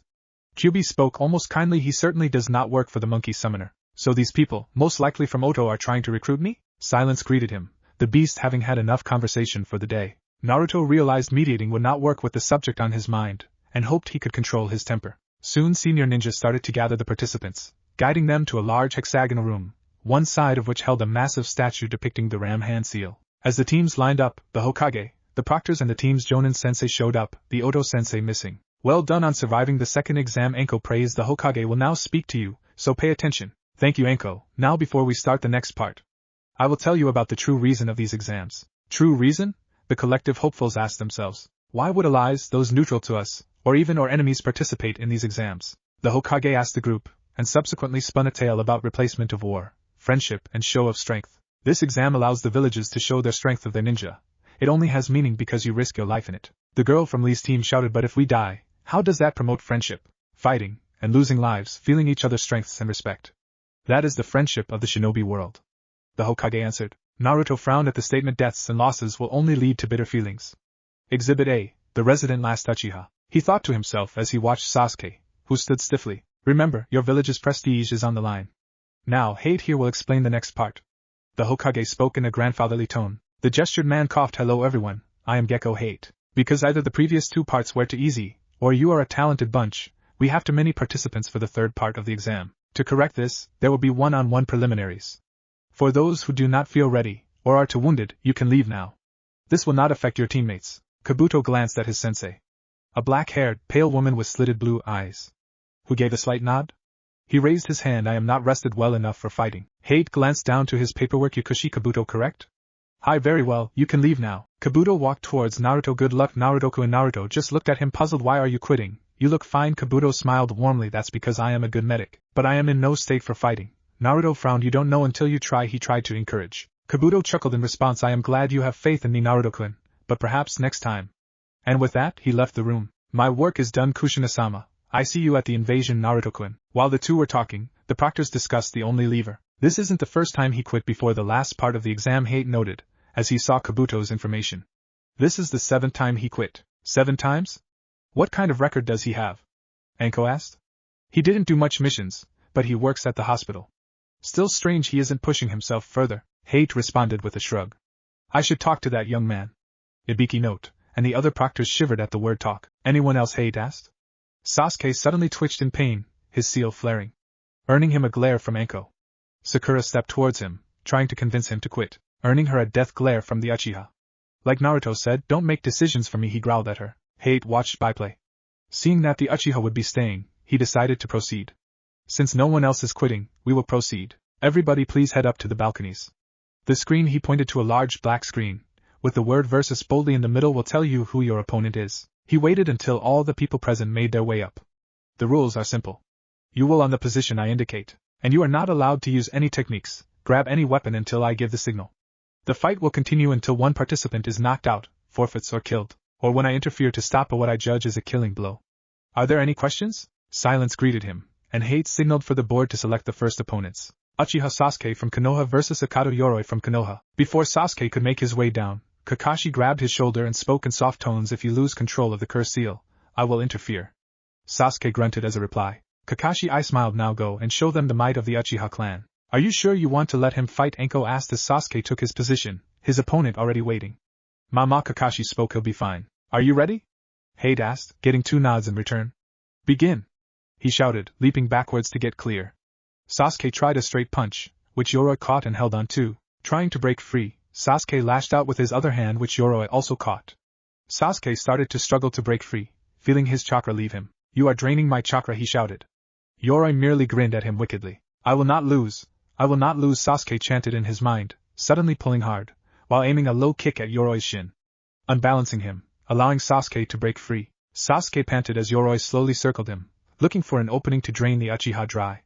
Yoroi lurched forward. Sasuke tried to dodge, but the masked man was too fast. In his panic, he ignored Kakashi's warning and dug into the power of the seal on his neck. The chakra was foul enough to make Yoroi recoil, giving Sasuke an opening for a furious taijutsu assault, slightly empowered by the small Kakashi. He is using the seal, Anko hissed. Mama, he has it under control, Kakashi responded unconcerned. Anko hissed, but knew she would be in trouble if she interfered. An grapple attempt from Yoroi forced the fighters away from each other, both now panting heavily. It is nearly over. Asum commented to his team. Sasuke suddenly darted forward, dodging under the grabbing hand of Yoroi, kicking the man upwards. He jumped after him, and with a heel drop, while shouting Lian combo, Sasuke kicked Yoroi into the unforgiving earth, knocking him out. Winner, Uchiha Sasuke by knockout. The public. Damn, Kabuto's teammate nearly had him. Looked like it was Lee's move he used. Must have used that copy eye of his. Naruto thought. Kakashi appeared next to Sasuke. Well done, Sasuke. Now let's take care of the seal. Teleporting away with Sasuke in tow. So interested in the rest of the team, hypocrite, who abandoned their teammates are lower than scum, was it? Naruto mused. Meanwhile the board spun again. Abumi Zaku from Oto vs Abirame Shino from Konoha.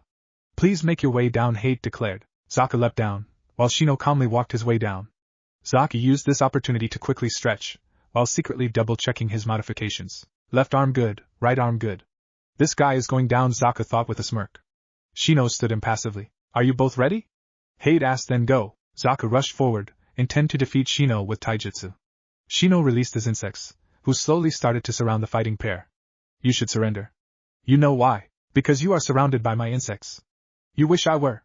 Spinning decapitation, Zaku exclaimed, quickly spinning around while releasing a high-power burst of air from his palms. Shino ducked under the cutting winds, but noted his insect allies were not so lucky. Digging into his insect army reserves, he ordered his insects to clog up the tubing of Zaku's modification. Shino shot forward to prevent another shot taken at him, and buying time for his insects to complete their task. After a short hand-to-hand fight, Shino leapt backwards. His insects informing him their task is complete. I have won, he declared confidently as a cloud of insects rose around him, swarming its way to Zaku. Zaku aimed his arms at Shino and the swarm, before raising an eyebrow, a twinge of chakra informing him what is wrong. I see, clogged my tubing any? Lowering his arms, he quickly made several hand seals most Konohanin recognized, ending in the Tora seal. Katon, Gokakyu no Jutsu! He exclaimed, belching a wall of fire. Shino leapt backwards, avoiding getting burned, but his insects were not quick enough. Zaku noticed he was getting low on chakra, but he bluffed his strength. Anything else you can do? He said cockily. Shino raised an eyebrow, before raising his arm. Proctor, I forfeit, you know why?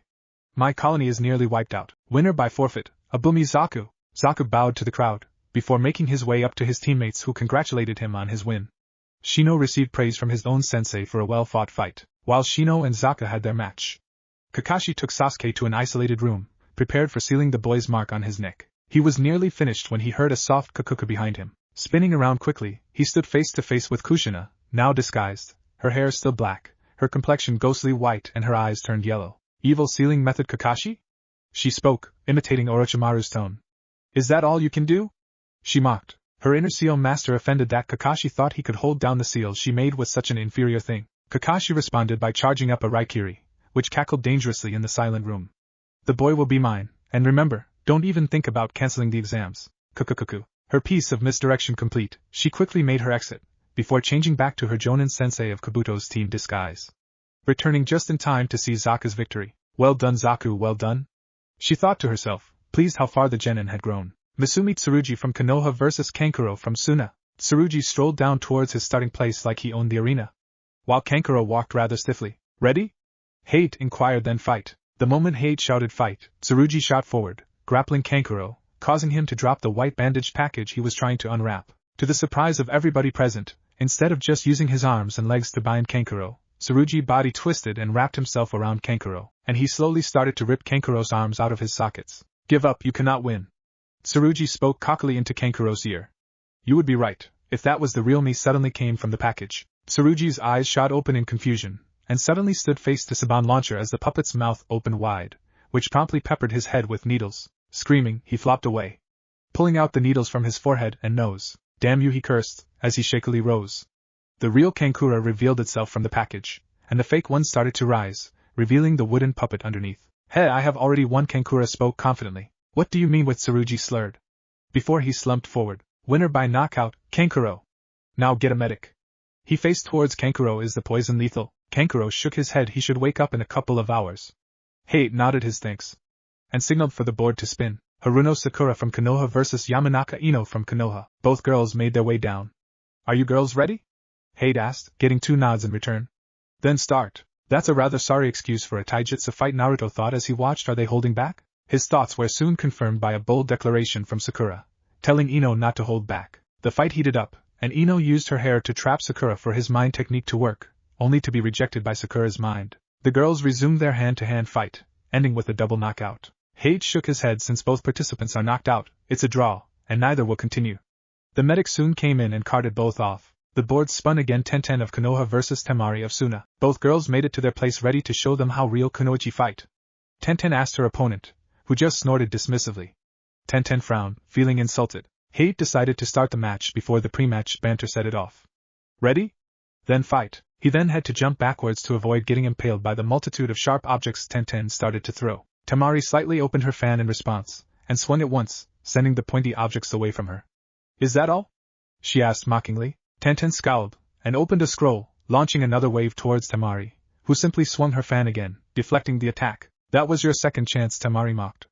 Tenten's face started to display her anger, and she leapt into the air, unrolling 2 large scrolls, twin rising dragons. With multiple poofs of smoke, weapons appeared for Tenten to throw. She launched the entire lexicon of weaponry towards Temari, who was forced to dodge and use quick wind attack with her fan to avoid impalement. The moment Tenten lost momentum, Temari fully opened her fan and launched a cutting wind tornado, who caught Tenten midair, lifting her further, cutting her body and the 2 unfurled scrolls. Once the attack ended, Tenten was stunned and slowly started to drop. Temari stood below her landing zone, placed her fan so that Tenten would break her back when she fell into it. Before that could happen, a green blur shot forward and caught the falling girl. Most unyouthfully boomed. Winner by interference, Temari. Hate shouted. Lee glared at the girl who tried to harm his teammate beyond the need of victory. But before he could launch himself at her, a firm hand landed on his shoulder. Turning around, he saw the stern face of his sensei, Mado Guy, shaking his head. A most youthful save, Lee, but do not avenge your teammate. That would lead to an unyouthful disqualification. Guy Sensei Lee responded, sparkles in his eyes from his teacher's wisdom. Now Lee, hand Tenten to those youthful medics. The said medics blanched and wait for your match for an explosion of youth. Hi Guy Sensei. The more veteran Konoha ninja sighed in relief that there was no youthful hugs involved. Not ready for the genjutsu that comes with it. The board meanwhile spun on uncaringly. Naro Shikamaru from Konoha vs. Tsuchikin, Chapter 7. I am fighting a girl, so troublesome, Shikamaru complained as he made his way down, getting a few encouraging words from Asuma on the way. Kin meanwhile received her own encouraging words from her teammates. Both soon stood facing each other. Are you ready? Hate asked both of them. Shikamaru yawned his assent, while a hi came from Kin. Well then, fight. Kin jumped backwards, launching multiple Samban, forcing Shikamaru to dodge. Her second wave of Samban jingled, and flew wide, raising an eyebrows from Shikamaru, who below his lazy exterior, had his mind in overdrive, trying to figure out her tactics, preferably without becoming a porcupine in the process. His hand dived into his kunai pouch, and returned fire while dodging the third. A sharp pain in his thigh informed him he was not successful. Before he could throw his second kunai, he suddenly heard jingling, and lost his sense of balance. Poison? No genjutsu. Shikamaru thought, biting his lower lip to break him free. Just in time to roll away, he felt something snap against his body, and heard a single jingle. Snap? Wire connected to bell genjutsu time. Through the sound of the bells he thought, now effortlessly countering the next genjutsu attack with his chakra. Wire-cast shadow. A smile would have made its way on the boy's face if he wasn't lazy. He quickly sank onto his knees, forming his hands into the proper seal. His unexpected movement caused Kin's next wave of Saban go over him, who was getting irritated her genjutsu wasn't taking hold, before she suddenly froze up. A faint smirk managed to make its way on Shikamaru's face, who saw Kin had her hand full with Saban, forced to mimic Shikamaru, who moved his hand that the Saban threatened to pierce Kin's throat. Forfeit, he drawled lazily. Kin grimaced. I forfeit, she responded. Winner by forfeit, Nara Shikamaru. Shikamaru released his jutsu, and Kin slumped in defeat. However, an approving nod from the disguised Kushina rose her spirits, and she quickly made her way back to her team, who offered words of consolation, while Shikamaru received praise. Naruto felt obliged to send an approving nod to Shikamaru. He saw the pencil-thin shadow move along the shadows of the wires. Realizing slightly after Shikamaru how the Oto girl jingled the bells, the board spun, and Naruto saw his own name. Uzumaki Naruto from Konoha vs Inuzuka Kiba from Konoha. Yahoo, we got an easy win! Kiba laughed. Naruto kept his face impassive, but inwardly revenge will be so sweet. Naruto thought, almost bloodthirsty. Without Mizuki to get on my case whenever I win back at the academy, I can finally get some payback. Ready to lose, you clan-less loser? Akamaru, stand to the side.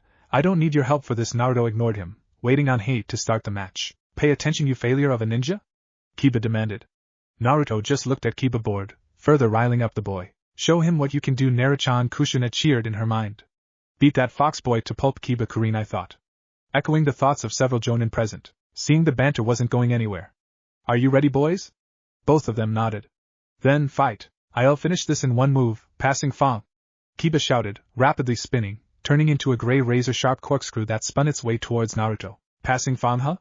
Naruto thought, his mind in overdrive as Kiba spun closer. I can see you aim at my side, and your head is exposed. Naruto quickly stepped so Kiba would hit in dead center, anchored himself to the ground with chakra, and cocked back right fist. You know the technique, but you haven't mastered it. You are wide open. Timing it just right, he plunged his right fist into the eye of the storm, raking the right side of Kiba's head hard as Kiba spun into his fist. Kiba's attack lost its spin rapidly. Naruto weakened his hold on the ground and allowed him to be pushed back by Kiba's momentum, his right fist hurting badly as it kept knocking into Kiba's spinning head, under pressure from holding the attacking dog boy back. Judging Kiba lost enough spin, his left fist thundered into an uppercut, flying past the spinning clawed hands and hitting Kiba's chest just under his neck, before bouncing upward and hitting his jaw. Kiba's vector was redirected upward, slowly raising into the sky. Naruto spiked his chakra to his feet, launching himself upward, something he learned during the tree climbing exercise. He misjudged, however, and used too much chakra, missing the chance to use his fists, but settled for a devastating kick to Kiba's midriff, knocking him away, landing roughly halfway the other side of the arena while Naruto landed clumsily, unbalanced by the rough aerial kick. "Dita damn you," Kiba cursed, groggily raising to his feet while Naruto regained his balance. "Akamaru, let's go!"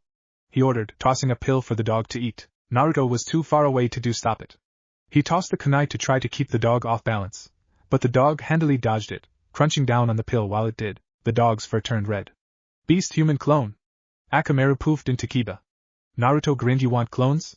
You get clones, Kage Bunshin!" A small legion of clones appeared around Naruto, who bull rushed the pair of Kibas. Despite the pain Naruto managed to inflict with his combo, Kiba kept up his best, fighting through the mass with bestial efficiency, yet for every 2 clones he dispelled, he took a hit. "I am going to lose against that loser at this rate. Where is the real one?" Kiba thought, trying to use his nose as the clones were without smell. After a couple of frantic seconds, he found the real Naruto, standing at the back of his homemade horde.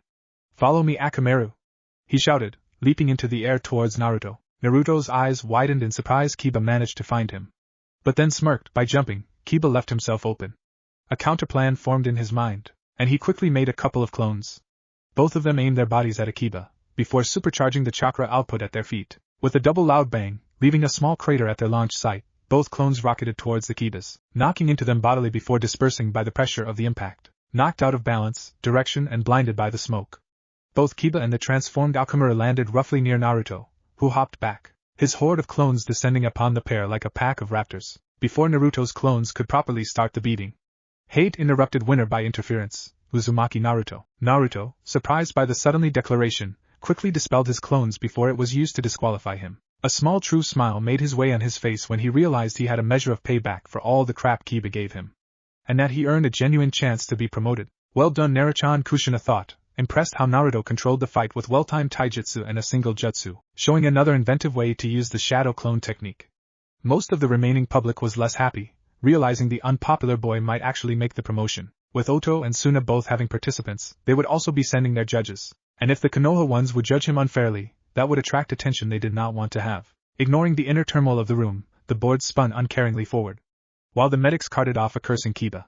Hyuga Niji from Konoha versus Hyuga Hinata from Konoha. Naruto saw the anger in Niji's eyes, and realized he would vent that on Hinata. Worried, but aware he could not do anything, he watched helplessly as hate started the match, and Niji started assaulted Hinata with words, targeting her fears and self-confidence. Naruto gritted his teeth as he saw the girl's confidence falter. Then, she glanced at him, and Naruto responded by flashing her a big grin, and a thumbs-up hidden from the rest of the room. It seemed to work. The girl gathered herself and told her cousin to fight. And fight they did. A rapid clash of finger pokes, palm strikes and other gentle fist attacks clashed back and forth. Initially Hinata seemed to keep up, but Niji's experience won in the end, slowly closing her tenkatsu in her arm, while redirecting the girl's counter-strikes to non-vital places. With a powerful blow to the chest, Niji knocked Hinata to the ground, yet Hinata stubbornly refused to stay down. Much to Niji's ire, the second round of fighting was clearly in Niji's favor, the damage the girl had taken slowing her down too much. Throwing her back on the ground. "It is you who has hurt Niji Nizan," Hinata spoke softly after the match ended in Niji's favor. Standing back on her feet despite the beating she took, Niji's eyes conveyed untold anger, and he rushed forward to finish her off. Stopped inches away from dealing a death blow by the proctor and the three instructors. More protection for the main family? Niji raged. Hate shook his head. "Protecting you from disqualifying yourself and murder charges, Hyuga. Now get back up the balconies." Niji stomped off, while Hinata was taken away by the medics. Naruto dearly wanted to leap off the balcony, draw upon Kyuubi's power and slaughter the bastard for hurting his family member who cared for him. He was certain whatever issue he had with the main branch family, Hinata wasn't a part of it. She was far too kind for that. A growl at the back of his mind warned him he was drawing on his tenant's chakra, and he stepped back, reining in his anger. Thankfully the rest did not notice his loss of control, and watched as the board spun again. Rock Lee of Konoha versus Gaara from Suna. Gaara teleported down in a swirl of sand, looking bored. Lee meanwhile unleashed a loud yash as he hopped down, brimming with excitement. "Are you two ready?" "Hi!" a certain green-clad genin boomed. Gaara merely nodded. "Then fight!" Hate yelled, leaping backwards not to get caught in the storm of youth he just unleashed. Lee shot forward, aiming a flying kick at Gaara's face. To nearly everyone's surprise, sand suddenly sprang from the gourd, blocking the kick. Jumping off, Lee blurred to Gaara's side, aiming a straight punch, yet once again the sand interfered. Gaara looked bored at Lee. "Is that all?" Before aiming his arm at Lee Suna Sanban he intoned calmly as more sand poured out of the gourd, forming Saban the size of his forearm. Before they launched rapidly at Lee, Lee ducked and weaved beneath the attack. Hoping Gaara spend all his sand on the attack, he launched forward.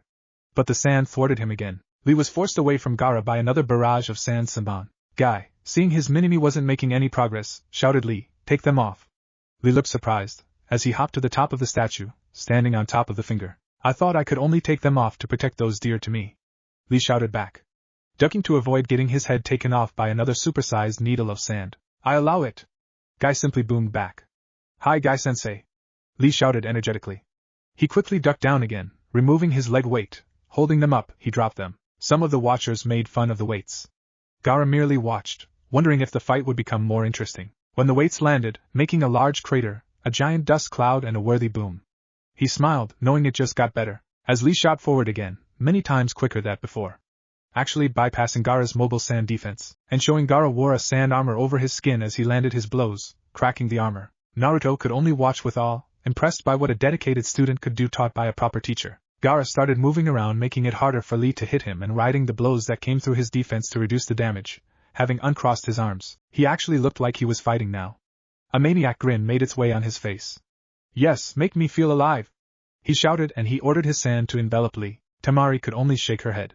It was roughly a month ago when Kushina changed Gaara's seal and had a heart-to-heart talk with Gaara. She did this after she defeating him in battle. Afterwards her brother actually apologized to her and Kankuro for what he had done. Her baby brother learning the voice in his head was actually a murderous chakra being. She wasn't sure what she wanted from her now sort-of sane brother. But at least to make me feel alive while fighting you, Gaara beat the shut up or I murder you Gaara hands down. As an added bonus, ever since Kushina had her talk with her father, the man actually seemed to thaw a bit, trying to reconnect with his estranged children. Temari welcomed the change with open arms, always wishing she could keep her family together like her mother did before she died to seal Ichibi and her brother. Kankuro kept his distance, like a true puppeteer, and he watched what happened without interfering personally. Gaara rejected all attempts at reproach, bitter over what happened, but at least he stopped trying to murder the man. A loud yash shook her out of her thoughts, and saw the green spandex boy wrap Gaara in his bandages midair, having launched Gaara upwards with a devastating kick after breaking out of the sand envelopment. Both boys started rapidly spinning to the ground front lotus, actually worrying Temari Gaara might get hurt. A loud boom and an enormous dust cloud hid both, before suddenly a green blur slammed into the wall, and a maniac laughter emerged from the cloud. As the dust settled, it showed Gaara with a maniac grin. Yes, make me feel alive. Lee dug himself out of the wall, standing groggily. He perked up when his sensei shouted. Lee, the lotus of the leaf blooms twice. Lee responded with a loud hi sensei. Guy pointedly ignored the horrified look the Konoha Jonin sensei shot him. Lee took a wide stance. Gaara just stepped back and watched, interested in what kind of power-up his opponent would make this time. Kaimon Ki, Kumon Ki, Simon Ki, Lee chanted. At each Kai more energy started to spark around him, his skin turning red. With the final Kai, Gaara would be wearing a Cheshire smile if he could, his blood boiling with anticipation. He would be disappointed, however. The green-clad boy turned into a blur, rapidly striking him multiple times. His sand armor chipped away with each powerful blow, his sand defense far too slow to keep up. His sand was blasted all over the arena by the power of the green-clad boy. Gaara suddenly felt himself kicked upwards. Even as he flew up, more blows landed on him. There suddenly was a pause. Acting on instinct, realizing the final blow was coming, his gourd disintegrated, forming a shell around him just as Lee hit, pounding him into the ground, obscuring his form by the big dust cloud that sprung up from the impact. Most Konoha genin cheered at the apparent victory of their fellow genin, but stopped when they heard a pained no from Guy. As Lee landed, he was suddenly slapped into the wall by a thick tendril of sand, knocking the boy out. Yes, you made me feel alive. We must fight again, the insane boy demanded from the unconscious Lee. Hate quickly darted forward, checking Lee's vitals. Winner by knockout, Gaara. Temari sighed in relief, glad her brother made it. Kankuro smiled as Gaara appeared beside him. Well done, Gaara, you made us worry. Gaara blinked in surprise. I am sorry, I did not intend to. He spoke silently. Temari felt like slapping Kankuro. He is trying, damn it.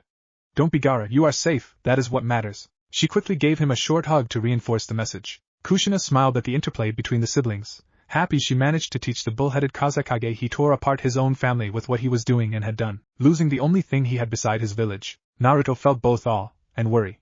He knew he was stronger with Kyuubi's chakra, but as the woman in the forest had shown, it did not make him invincible, and the power both displayed made him realize how far behind he was. The last two participants knew they were up, but they had to wait until the worst of the damage was repaired with some earth jutsu, Lee having made multiple craters into the floor and wall. During this, Kakashi returned with an exhausted Sasuke. Well, that is proof why Sasuke never responded to his horde of fangirls. Naruto joked to himself. It also shows that Kakashi truly bends over for the Uchiha clan. Kakashi shot Naruto a glare when he heard he won his match. Damn you. Couldn't you just die already and leave us in peace? Kakashi complained in his mind before distracting himself from his unwanted student with his orange book. Akimichi Choji from Konoha vs King Yuta Dosu from Oto Hate announced as soon the arena was repaired. Choji looked reluctant, but was promised barbecue if he won. Meanwhile, the heavily bandaged Oto genin waited patiently for Choji to come down. Are you two ready? Both boys gave him a nod. Very well, the last match. Fight! Barbecue! Choji shouted as a war cry, rapidly expanding in size. Hate, knowing what an Akimichi could do, rapidly bailed out. Dosu didn't, and his lone visible eye widened in horror as a giant Choji bore down on him. Snapping out of his surprised stupor, Dosu quickly jumped aside, avoiding becoming a human pancake. Choji made a surprisingly sharp turn for his bulk, forcing Dosu to rapidly evade again. This time, Dosu managed to create some distance, trying to figure a way to hit the enlarged boy's head, who regained himself, and spun into gear for another charge. This happened several times, each time Dosu attempted to hit Choji, and Choji trying to squash Dosu. Suddenly, Choji changed tactics, adding a spin to his roll, making him a giant curveball, trying to capitalize on Dosu's tendency to jump to his right. It failed, however. Dosu could dodge on time, and managed to swipe out Choji's head. The melody arm Dosu used completely disorientating and nauseating the boy. Thinking victory was his, Dosu stopped to catch him breath, trying to control his rapid beating heart from surviving multiple attempts of getting the said organ squashed out of him, and completely failing to notice how the disorientated Choji kept rolling around, making a slow lazy turn before approaching him from behind, knocking him over and crushing his legs. Dosu's loud cry of pain was too much for Choji's head, and with a low groan he returned to his normal size, laying on his back whining to himself. Hate waited, hoping Choji would recover, since Dosu's crushed legs would prevent him from standing up. Sadly, after a minute it was clear Choji was incapacitated. Since both fighters cannot continue, it's a draw, he declared, and soon the medics came in, carting both boys to the hospital. After the arena was cleared out, Hate appeared in the middle of it. If all remaining participants could line up here, he ordered. They did so, and were soon presented with a box. Each of you will draw a number from this box. This will decide your lineup.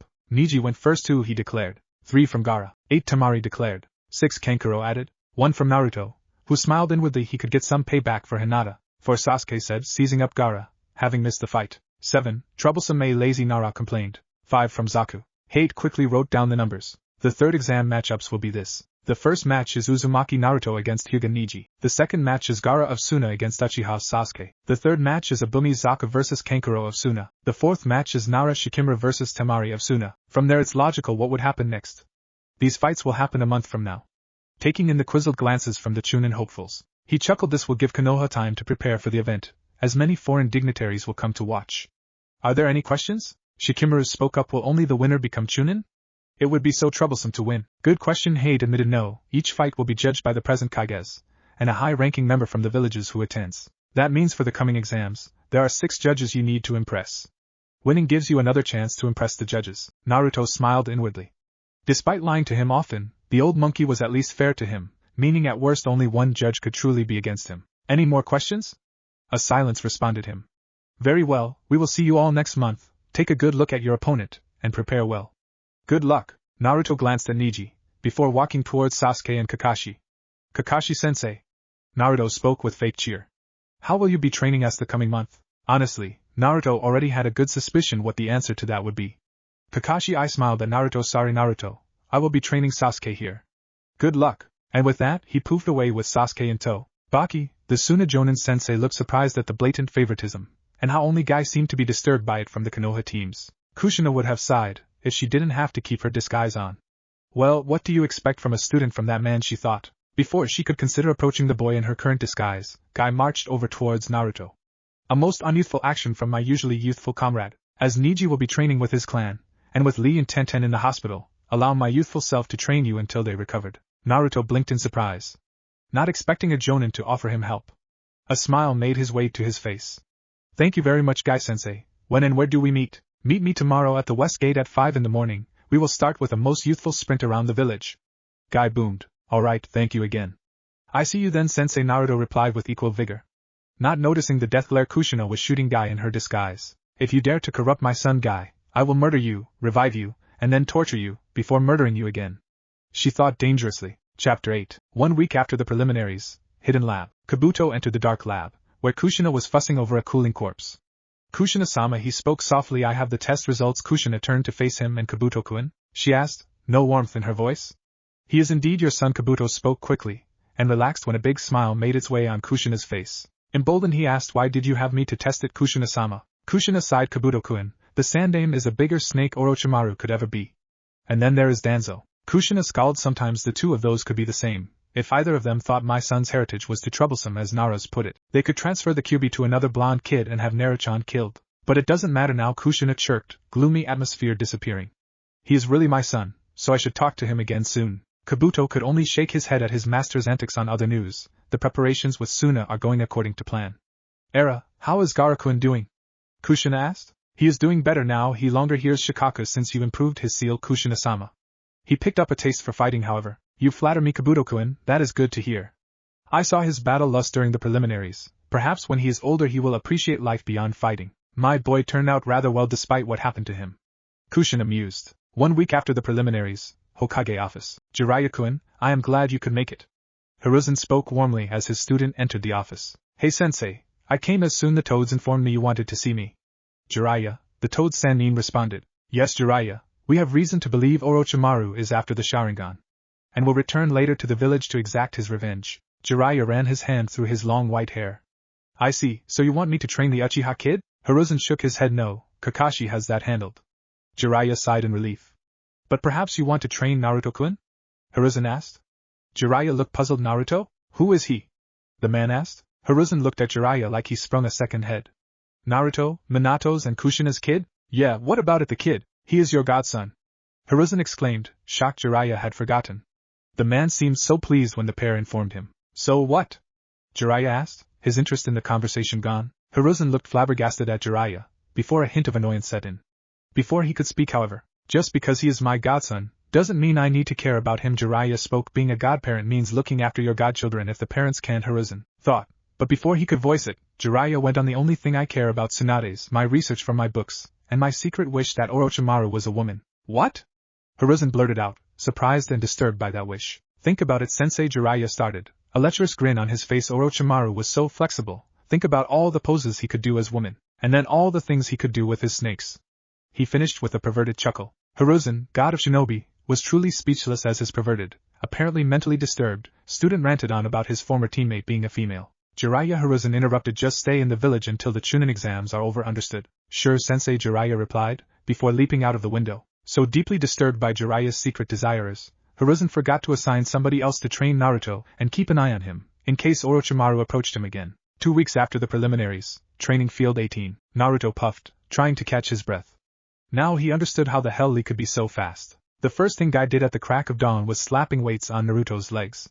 Afterwards ordering him to run around the village, constantly motivated by the booming man. I declined wearing that green spandex, however, he thought to himself, shuddering, imagining himself in the said outfit. Alright, young Naruto, let us do 100 youthful push-ups. Naruto would have groaned, if he hadn't learned that would result in more youthful exercises. Despite the man's dubious sanity, Naruto would be the first to admit the man knew his stuff. Naruto's taijutsu was mostly imitated what he saw from other classmates, seeing that the instructors preferred to give him improper instructions. Guy quickly saw this, and moved in to correct this where possible. Naruto had hoped he would teach him the basics of Goken, but Guy had explained that was a dojo style, and he was not planning to take another apprentice. Although disappointed, Naruto understood and respected the reason. Happy he was not denied because of the fox like many others did. After each morning torture, which Guy insisted was training, Naruto spent the afternoon working on his clan's bloodline. The days before the preliminaries happened, Naruto managed to manifest a solid blob of chakra. A week after, his own, very rough chain formed. He was puzzled by its shape, however. Like described, it had 2 edges, indicating wind chakra. Yet also blunt spikes formed, sometimes with some kind of oval shape on top of it, sometimes else the spikes had other blunt spikes sprout from them. Nevertheless, at the end of the second week, he had managed to smooth out the chain, only preserving the edges of his wind element. After a rather strenuous morning, Naruto was once again hidden in the forest, practicing his bloodline chains. He had learned after experimenting that the chains formed the easiest on the palms of his hands, and oddly enough, the center of his back. At other places, it took a couple of seconds for the chain to form, and even then it would grow many times slower. He launched another chain at the tree, pushing and shaping his chakra as quickly as he could. The chain shot across the clearing, embedding itself into with a quick pull, it shot free, and Naruto rotated on the spot, slashing multiple trees with the chain's edge before it broke apart in a golden glow. Era, an edge chain, how rare. Of course, wind element users are rare themselves. Naruto jumped to the center of the clearing, forming multiple shadow clones on the way to guard his back. Era, so jumpy, the red-headed woman called out as she calmly appeared from behind a tree. Quite impressive considering I gave you the scroll 3 weeks ago. Despite the situation, Naruto couldn't help but blush under the praise. He did resist the urge to rub the back of his head, however, keeping his defensive pose. She chuckled. Now I believe I promised to tell you about your mother back at the Forest of Death. Naruto stiffened. The woman threw a scroll. Naruto tapped one of his clones to get it, who carefully unfurled it. When it didn't explode in his face, he handed it Naruto, who tried to read it while keeping an eye on the woman. A basic biography, he quickly noted. Looking further, he soon saw a picture of a bright red-headed woman with blue eyes with black pupils that had a slit in them. Naruto blinked, looked up, and could help but to compare. Surprised, he blurted out, "You are Uzumaki Kushina?" "Yes, I am," she spoke seriously, her playful demeanor gone. Naruto narrowed his eyes. Why lead me on? I had to make sure you were my son," she replied bluntly. "What?" Her voice grew agitated. "How close are you to Hiruzen?" Confused by the counter-question, he was silent for a moment, considering if he should be honest, or reply with the answer anybody from Konoha would expect. "Well, she isn't from Konoha and I want to know." "Not close at all. He lied to me my entire life by the looks of it." She smiled, the agitation seeping out of her. "That's good to hear. I had to make sure. I was afraid he would have killed you soon after the sealing, placing the Kyuubi in another child because of your origins." She rushed out. "Origins? Your lovable father is the 4th Hokage," she bluntly threw at him. Naruto gaped. The same guy that ruined his life was his own father. Taking his silence to continue, "She started the night you were born." A masked Naruto recovered and held up his hand. "I know what happened that night, Kyuubi told me." Kushina blinked, not expecting that. "You talk to it?" "Him, yes I do. It's the reason I can use his chakra that well since nobody trained me." Now it was Kushina's turn to gape, never expecting her boy to make some sort of peace with the hateful fur ball she had carried. "So why did he seal Kyuubi and me? Why not back into you?" he asked, now knowing his mother was present during the sealing, and had contained the Kyuubi before. He wished he hadn't asked the question. Tears sprung to her face as painful memories resurfaced. "I wanted to do that, databang. But that man insisted Konoha needed a weapon. If the fox was sealed back into me, we both would have died." Not wanted to hurt his apparent mother, he tried to ask his next question more carefully. So who or what made you leave? Her face turned angry, tears still flowing. The one-eyed bastard Danzo did. Moments after the ceiling, he and his private little army appeared, knocking me out and dragging me off. Hiruzen or somebody loyal to him must have been close, since you are not an emotionless puppet. What happened afterwards? Naruto asked quietly. A month afterwards, Danzo sold me like cattle to Orochimaru. Orochimaru tried to use the Uzumaki vitality to save his life, but when he found out he couldn't, he made me his successor instead to conserve his legacy. Before Naruto could ask the question, she went on. I tried to get you earlier, but I was foiled by the ANBU guarding you. Later you were too wary to go with my agents. Or I was betrayed like Mizuki did. Naruto blinked. Mizuki worked for you. She nodded. The change of subject allowed her to regain her calm composure. Yes. His orders were when you failed the exam to fool you into thinking you could do an extra test outside the forest. From there he would take you to Oto. That night the gate guards worked for me. That's why you could get so far unnoticed, because they were under orders not to inform anybody of you leaving. I see, he replied dumbly. Memories of instances of strangers subtly or not so subtly trying to get him to leave Konoha. His own distrust and fear of the consequences holding him back. After a moment of remembrance, while the woman my mother watched on silently. So what now? Now you stand there while I hug the stuffing out of you, Naruchan, Kushina thought, but she said, now Naruto, you make a choice. A storm is coming. Will you stand with me, or with Konoha? Naruto wanted to leap up and shout, yes, I will stand with you, but logic told him not to make such a decision lightly. Can I think about it? He asked instead. The crestfallen expression hurt his heart, but he steeled it. Betraying your home, how much you hate it, had dire consequences.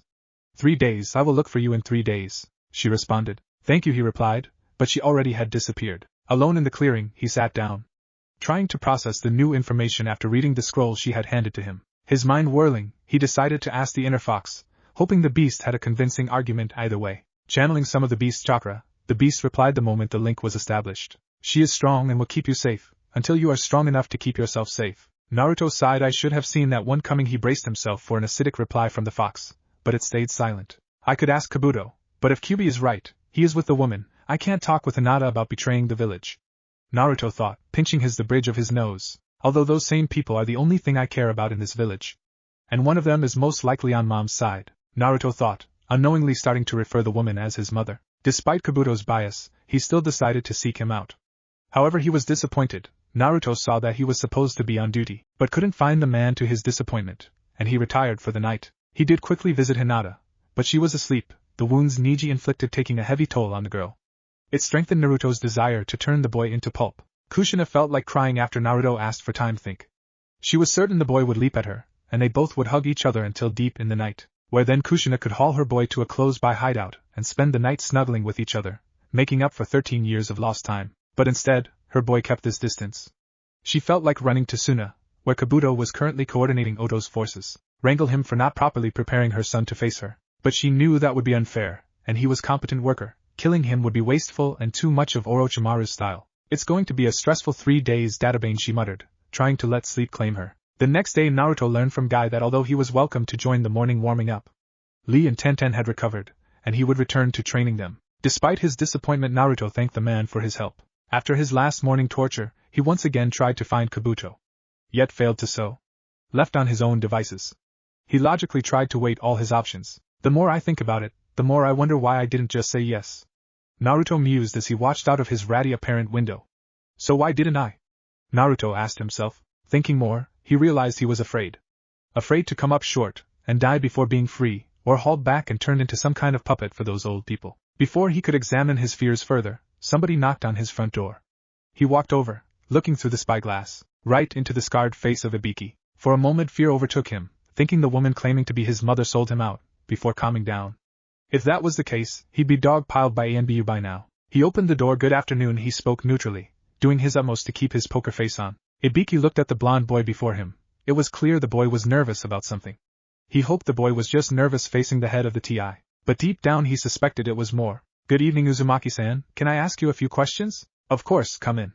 Naruto replied neutrally. Without further comment, Ibiki marched into the apartment, noting with some distaste it was not really habitable, the boy merely making the best of it. He quickly picked a spot to stand, taking command of the conversation by gesturing the boy where to sit. Leaning against the wall, he made sure he did not stand confrontational. You are friends with Yakushi Kabuto, correct? Naruto nodded. For how long?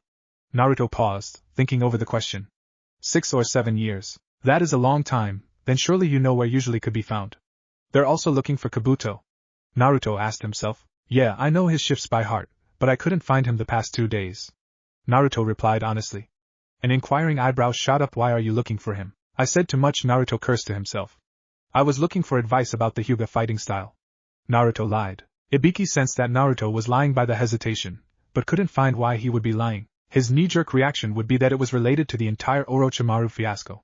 But his own research proved Kabuto rarely left the village, on missions or otherwise, so it was unlikely Kabuto was an agent of Orochimaru. Changing tack. Why not ask your sensei that? Kakashi is far too busy training the Uchiha to pay attention to me, Naruto said bitterly, and I can hardly ask Guy about his own student. Ibiki sighed, knowing Kakashi's unreasonable hatred all too well. Ibiki wondered how oblivious Naruto truly was to the hatred around him. From what he had seen during the exam, the boy was intelligent despite the academy reports saying otherwise, and he sensed that the boy was being sparse with the truth when he reported his encounter with the snake. It left the Ibiki with the question why? Was the boy afraid? Did Orochimaru make him an offer? The best way to answer that was to haul the boy to TI, but the Hokage would protest. Furthermore, the boy has proven he could access the beast's chakra when pressured, which would be unhealthy for the interrogators. Talking to the boy like this would not get him anywhere, and reporting it directly to the Hokage would end up him being painted as one of the Kyuubi haters, which he wasn't. He knew enough about the human psyche to see the boy was not the fox, or fox-controlled. Very well, if you see Kabuto, let him know I want to talk to him. Naruto blinked by the sudden change of conversation. Ibiki was glad he already turned his back to the boy, otherwise the boy could clearly see the narrowing of his eyes. Most people would ask, are they in trouble? Good day Uzumaki, he bit out, before marching out of the door. Trying to figure out the best way to inform the Hokage the boy might not be loyal. So they don't even trust me anymore, huh? Naruto thought as soon Ibiki was gone. Damn it, aside from Hinata, there is no good reason for me to bother even staying here. I hope she'll forgive me when I leave. The third day came soon enough, and Naruto was back in the clearing, trying to form multiple chains without them reverting to their more uncontrolled state, where they would easily disintegrate. So, did you make your choice? His mother's voice called out. The woman hidden in the trees. I did, mother, I will stand with you. What do I do? Chapter 9. Kushina beamed with happiness when she heard that, and wanted to do 3 things. First, hug her son to death. Then twist his ear for making her worry. Lastly, make him call her mom instead of going all formally on her. However, as much as she loathed it, family bonding had to come later. She smiled at Naruto. I am glad you made up your mind. Curiously, what made you doubt? She asked. The few bonds I have with the village, and fear. Naruto replied honestly. Kushina raised an eyebrow, but decided to drop the issue. Very well, as much as I love to take you with me, and never look back. Konoha won't leave us in peace. Not with you being the container of the fox. Kushina spoke furthermore. We both have problems with people in this rotten village. Venom started to enter her voice. I have gathered a force and I have allies. We will strike soon to cripple the village. Cripple? Why not destroy it? Naruto asked, intrigued. Kushina smiled, happy to see Naruto truly made up his mind. Destroying a village is hard, Naruto-kun. At any given moment roughly a third of the village fighting force is out doing missions, patrols or stationed at outposts. Kushina started to pace. Even with all the ninja wars, only a handful were truly wiped out beyond recovery. Kushina smiled grimly again. Although clans can be stubbornly hard to wipe out any, Naruto nodded, understanding his mother's point. After Konoha is struck and weakened, IWA will be watching very closely. The fourth did make them hate Konoha thoroughly. With those 2 villages snapping at each other like rabid dogs, it would give Oto and its allies time to capture and consolidate pieces of Fire Country. Naruto was silent. Kushina kept on talking, but that is for the future. Now we need to focus on the now. I believe you have a score to settle with the Hyuga? Naruto scowled at the thought of Niji. Good, show them family is important. Naruto nodded. One of the main beliefs of the clan, family sticks together. He thought. Kushina taps her chin in thought, making minor adjustments of her plans in her mind. I will use the start Garukuin's match as a signal. I will need to remind Garukuin not to kill the Uchiha. However, she saw Naruto's disappointed face. Era, we will get him later that day. He just needs a bit more time to be useful. She teased, seeing Naruto looking at her in confusion. Now Naruto-kun, how many tails of Kyuubi's chakra can you use and stay in control? 3 I think, Naruto replied nervously, surprised by the sudden change of tack. You think? Kushina echoed. Naruto looked both embarrassed and stressed. It's not like I got a lot of chances to practice with the fox database. Kushina blinked, and then groaned. Naruto fidgeted, afraid his lack of control would ruin his mother's plan. You have my verbal tick. Tears comically sprung from her eyes. I had so hoped you hadn't. Naruto looked absolute flabbergasted. Shaking her head and getting back on track. The signal will be quite clear. When it does, follow Garukuin and protect him until he is ready. His siblings will tell you what targets you will attack. Unless you have a preference? Naruto shook his head. I wish I could tell you more, Naruchan, but it's safer if you don't know. That way you cannot accidentally give away information. You wouldn't want to have a chat with Ibiki. Naruto grimaced, already having had a chat with Ibiki, he told his mother so. I see. Kushina contemplated. Ibiki always has been a sharp one. I will tell Kabuto-kun to stay out of public eye when he comes back. Just keep looking for him, otherwise Ibiki will get even more suspicious. Before I forget. Kushina pulled a scroll free, and tossed it to Naruto, who unfurled it. Quickly scanning it, he saw it was a jutsu scroll. Learn a new jutsu in less than 2 weeks? He muttered to himself, but Kushina heard him. I know it is short, but do your best any? She suddenly brightened up. Do you know the secrets of the shadow clone? Naruto closed the scroll. I do, but it gives me an enormous headache if I try to use it for training. I understand, I see it as a kenjutsu for more than just its large chakra cost. Kushina replied. I am looking forward to seeing you deal with that Hyuga. Naruto smiled, and Kushina disappeared. Sasuke was panting after a round of endurance training. Ever since Kakashi took him to train him one-on-one, he had been pushed hard. Finally I am getting stronger to kill him, the Avenger thought. Training hard I see. A woman's voice called out. Sasuke whirled towards the origin of the voice. You! He hissed. Me? The concealed Kushina taunted. Show yourself, and dare to face the Uchiha might. Kushina shot forward, appearing at the Uchiha's side, her body horizontal, supporting herself with her hands. One foot was kicking Sasuke's legs under him. The other hit the back of his head, forcefully planting the Uchiha's face into the ground. She gracefully flipped away from Sasuke, standing upright like nothing had happened. Sasuke groaned, and slowly picked himself up. You are strong, truly worthy of becoming my wife. Kushina had to rein in her temper, dearly wishing she could hit the boy very hard on the head, perhaps fixing him. Really, is that the only thing he thinks about, killing his brother and demanding strong women to become his wife? Did you master my little gift already then? Sasuke growled, before admitting I can't use it anymore. Can't use it anymore? Kushina echoed in her thoughts, blurring behind Sasuke, harshly tugging aside his clothing that concealed the mark. Kushina's eyes widened in surprise. The copycat is better at sealing than I thought. Allowed somebody to mess with it any? The Uchiha stood still, just answering with a simple HN. This might hurt a little. Kushina spoke cheerfully, before poking the seal Kakashi overlaid over her mark. Sasuke would have collapsed in pain if Kushina hadn't grabbed his neck with her other hand. Working with one hand on the containment seal, she destroyed its containment functions, while still making it look functional. She carelessly tossed the Uchiha back to the ground, clapping her hands like she wants to clean of the filth on it. It couldn't hurt that much. Inwardly, however, Kushina was displeased. Kakashi's seal ruined the timing I had. He won't be ready until weeks after the invasion. Damn it, woman, treat me with the respect the Uchiha deserves, he demanded, still face down on the ground. Are you sure you are man enough for me? Kushina taunted. It worked. With a snarl the Uchiha boy rose, wisps of black chakra emitting from the seal. Moments after, a loud Sasuke echoed through the forest, shocking Sasuke out of his anger, stopping the seal to emitting chakra. Moments later, Kakashi appeared next to the boy. Show me the seal, he demanded. Sasuke reluctantly showed it, unsure what to expect. Kakashi sighed in relief. Must have felt it wrongly then. The containment seal is still working. Kakashi I smiled to Sasuke. Sorry, I must be mistaken. I will be working on the camp then. Continue your cool down. As soon Kakashi was gone, Kushina reappeared. You nearly gave us away there. Sasuke turned towards the woman. How do I use this? He demanded. I thought the Uchiha prodigy would have figured it out by now. Sasuke wanted to attack her, but suddenly realized why she was taunting him. Anger was a trigger. Kushina smiled mockingly as a look of understanding dawned on Sasuke's face. You either get angry, or you focus your own chakra on where the seal is located. It will bleed back more powerful chakra in return, making you stronger. Of course, you should only practice when Kakashi is not anywhere near, otherwise he will seal off that power again. And how else would you kill Itachi? Sasuke snarled again like a rabid animal, and leapt towards the woman to attack.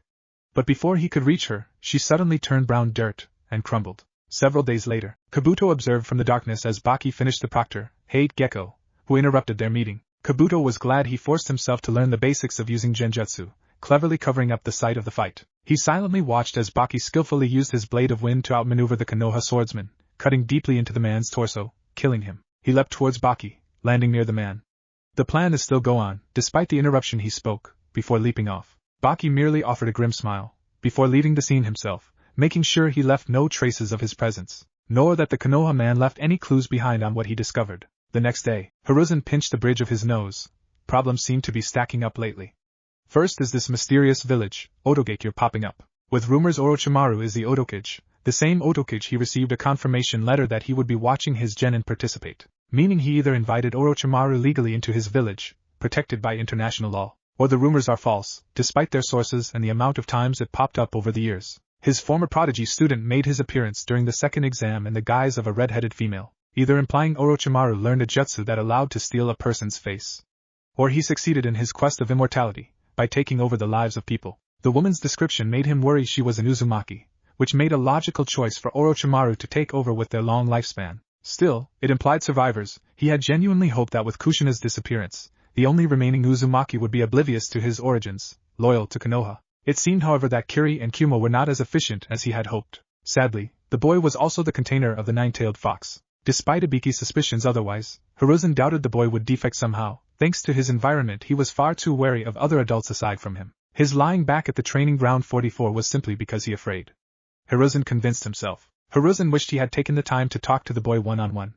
But Orochimaru's appearance cut heavily into his time, further compounded by the question mark that was Yukushi Kabuto, who in hindsight, was clearly a spy, but for who? And telling Naruto his only friend was a traitor would be a tricky case. When he thought he finally had time, Hate Gecko is found death.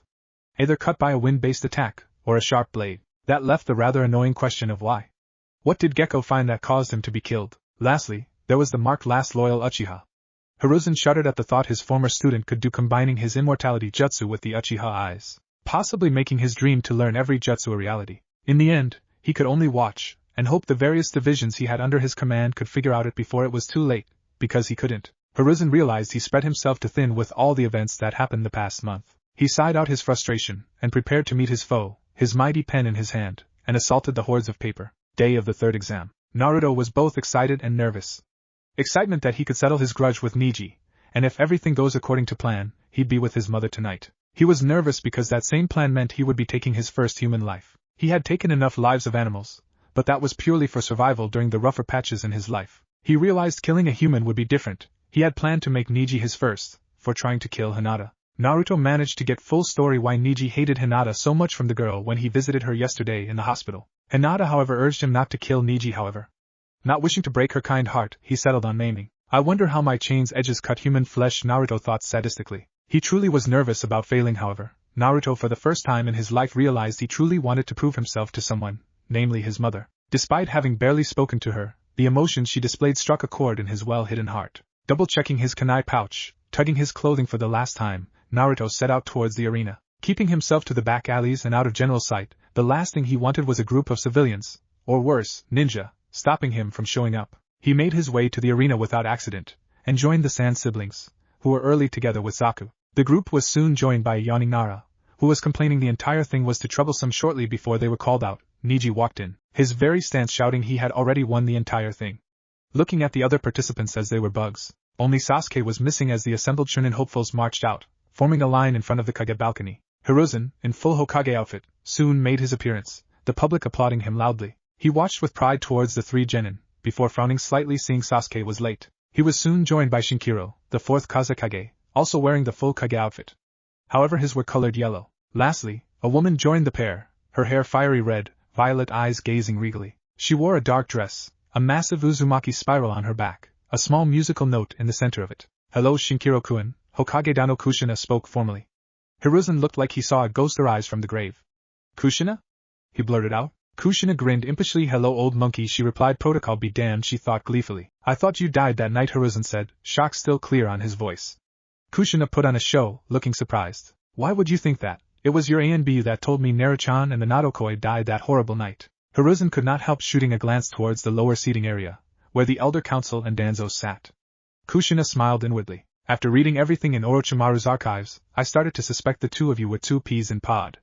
Danzo's shadow hiding in the Light Project. Hiruzen, it's just that your shadow does things on its own. Hiruzen's mind whirled, so busy he never took in the coincidence of appearances between Kushina and Orochimaru. Before he broke out in a cold sweat, Kushina's son, Naruto, was down that arena. If she still has that temper, Hiruzen shivered. Damn you Danzo, what kind of mess did you make trying to get a pet Jinchuriki? Damn it, if Kushina tells this to Naruto, Naruto might go berserk. And I can't trust Kushina to stop him from rampaging in Konoha. Hiruzen thought, making a mental note to recall Yamato as soon as he got a chance. Shaking himself out of his shocked stupor, he quickly droned out an introduction. Before signaling the new proctor, Shiraniganma, to start the first match. Uzumaki Naruto from Konoha vs Hyuga Neji from Konoha. Chapter 10. Ready you two? Gemna asked the boys, one standing nobly, feeling victory was assured. The other hunches, like a hunter ready to pounce.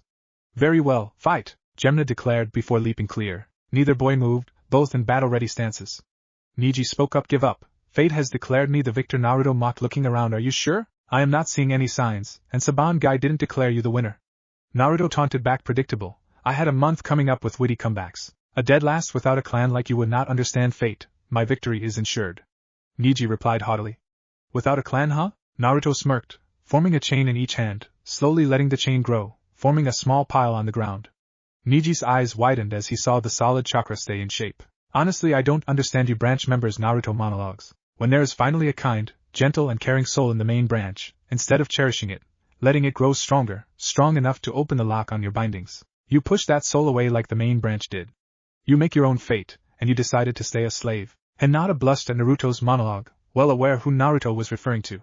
Haishur scowled at the boy's words, painting the Hyuga in a bad light. Hanabi, who had been brought along to see the pure blood of the Hyuga clan in action, now saw a reason why her elder sister was so smitten with the boy. Neji grimaced at the punchline, and with a wordless snarl, his bloodline flared, and he charged forward. Naruto responded by yanking his right arm back, bringing the chain he was holding into movement. The chain flew backward. He made a horizontal slicing motion with his arm, while focusing the chakra at the tip of the chain upward. The combined motions caused the chain to move like a giant falling sword. Neji, spotting the chain's rapid approach, halted his charge and dived left. The chain embedded its height into the ground, forming a swallow trench. Neji quickly recovered, and continued his charge, but Naruto was already moving. Swinging his left arm outward, he made an horizontal slice, once again using his limited control over the chain to make it act like a large whip. Neji dived under the swipe, and soon started to close the last distance between the two, smirking as it seemed Naruto tangled himself up. Accept you fate, Neji bellowed as he prepared to strike.